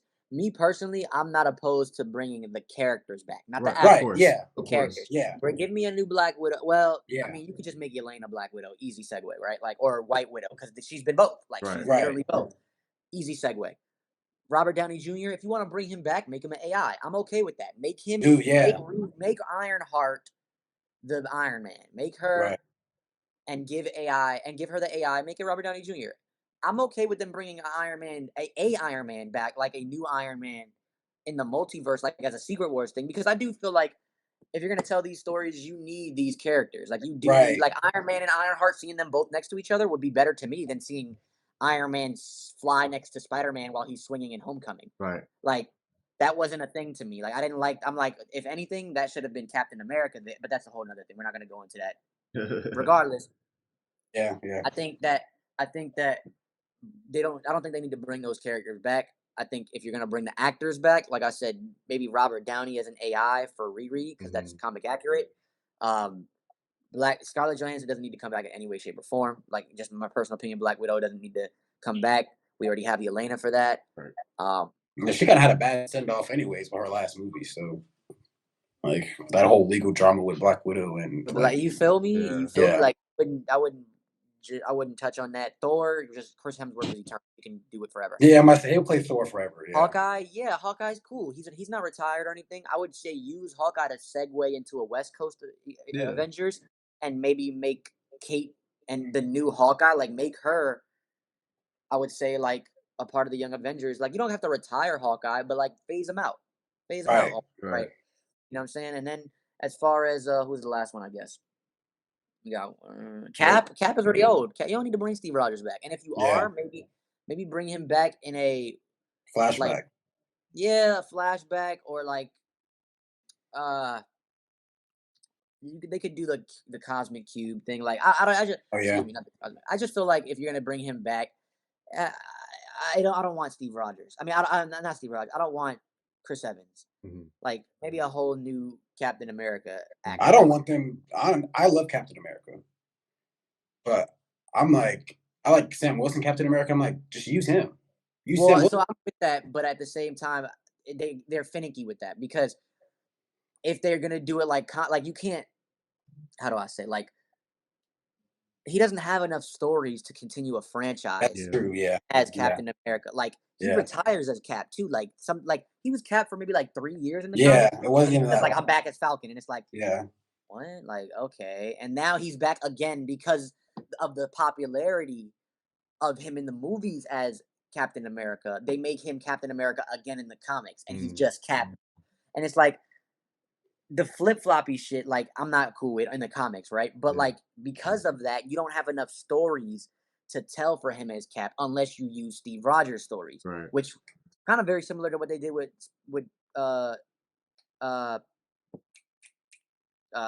brain fart Spider-Man. They did the same thing with Spider-Man. A lot of those stories, even his black and red outfit, that's Miles, bro. Like it's all just Miles stuff.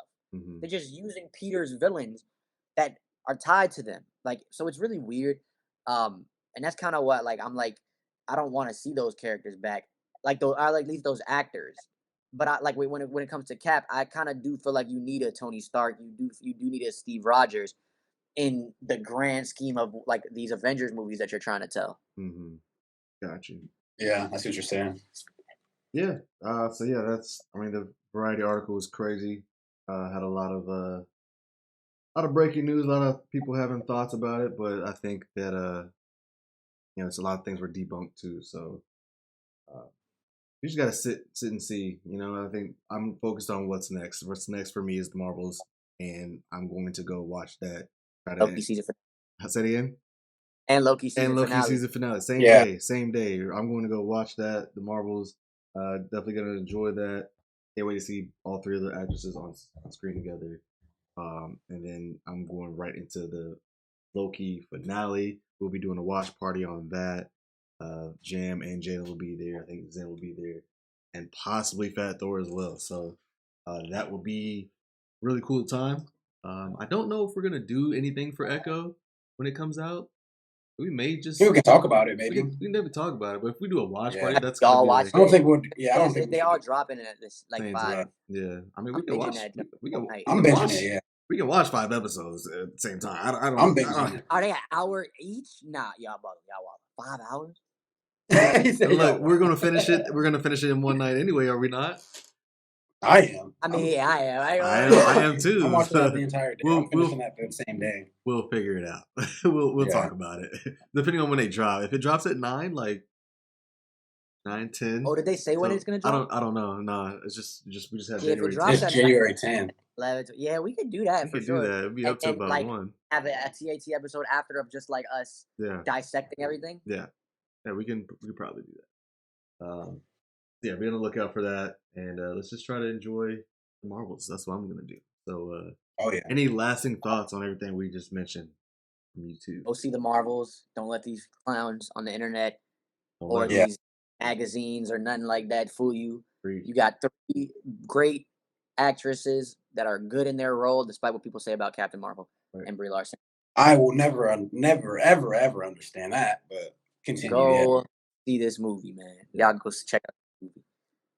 Does she not play the role just like how she is in the comics? Like, is she not the same exact way? That's exactly that's the stupid. That's why I'm saying I don't understand. Like, I just don't get it. I don't get it. Hey man, I'll be telling you. I said that in the chat the other day. I wanted to say it in the chat. I wanted to say it in the Wakandan chat. When we were talking about it that one night, like it was like 1 a.m, and we were talking about how like the agenda, toxic men and stuff like that. I'm gonna give you one other agenda why they don't like it. It's because Disney/Marvel Studios doesn't sexualize their their super heroines. Captain Marvel is not in like some onesie super tight thing. Like no, she's in like a space like fighter suit. Like you know what I'm saying? Same thing with Miss Marvel. Like first off, she's a child, so she's a kid. Photon is like literally in like just one tight onesie. It's not like a skin tight outfit either. Like, and that's what these dudes want, bro. They want the only person they don't want strong women. They want sexualized women, and that's kind of one of the other biggest issues that I think the Marvel Studios has, because look at how much boys love Black Widow. Yeah, exactly. Yeah, I loved it. Yeah. Yeah, I agree. Bro. Yeah, she came on with a whole super, sexual. I don't know how to say it, but like she came on pretty spicy. Like in the. I mean, like I get like that's kind of how the character, kind of how the character is, but like I was about to say that. I mean, Black Widow, that makes sense. She has like when you're getting mad about other like Captain Marvel doesn't have that. That's right. Well, now she in comics she's a college student, but we're talking about Iman. She's a child.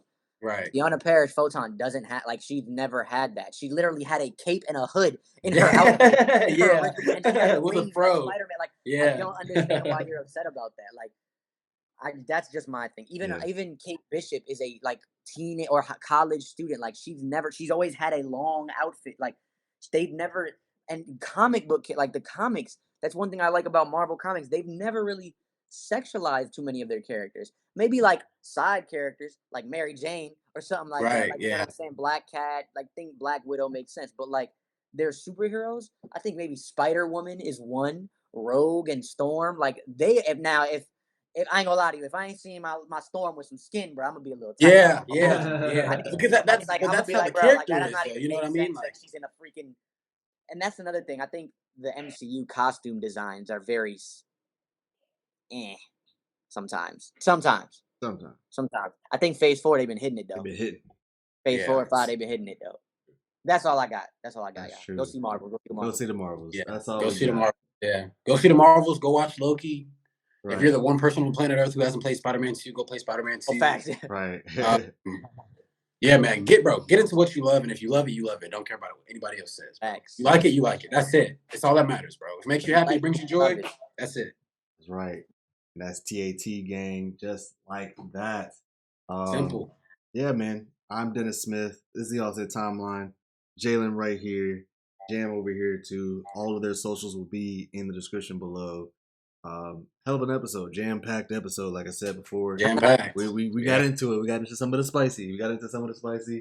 But we'll be back for another one soon. Especially after the finale of Loki, and we'll talk about the Marvels, especially when that comes out too. So we'll be back for another TAT episode. Tune into the watch parties. Tune into their, Jalen's Twitch, Jam's Twitch as well. Again, both will be in the description below. Anything you guys have to say? Any other plugging you guys want to do? Or we Man, yeah, just come check out the Twitch, man. We're on a road to platinum. I got a list of games that I will be platinuming, so we're gonna be a lot of content coming. So for sure. Word, same here. Tune into the Twitch. I'm right now just playing Zelda, bunch of different games. Though my catalog is very extensive. Yeah. I'm on my path to a partner. I'm affiliate already, so I'm just trying to get Yes, the partner sir. come through. Support your man. Follow, subscribe if you can. And as well as one last thing, I've been doing this new thing on my channel on Twitch, as well as I'm gonna edit the videos up and put them on the YouTube as well. But more comic conversations and just what I'm reading and getting more in depth with comics. The stuff that people are reading right now is a great time to read comics. A lot of #1 issues that just came out, maybe have like an issue or two after. So that video will be up this week. So make sure y'all come check it out. That's all I got for you. Yep. Hey, just tune in. Go see the things. Marvels, Loki, Spider-Man 2. And tune in, man. We here with it. We'll see you guys next week. That's all we got. Appreciate you tuning in. Super smash that like button. Subscribe to the channel. We love y'all. Leave comments in the comment section below. Let us know what your thoughts on all these things that we just talked about, for sure. We'll see y'all in the next episode. Peace. Peace.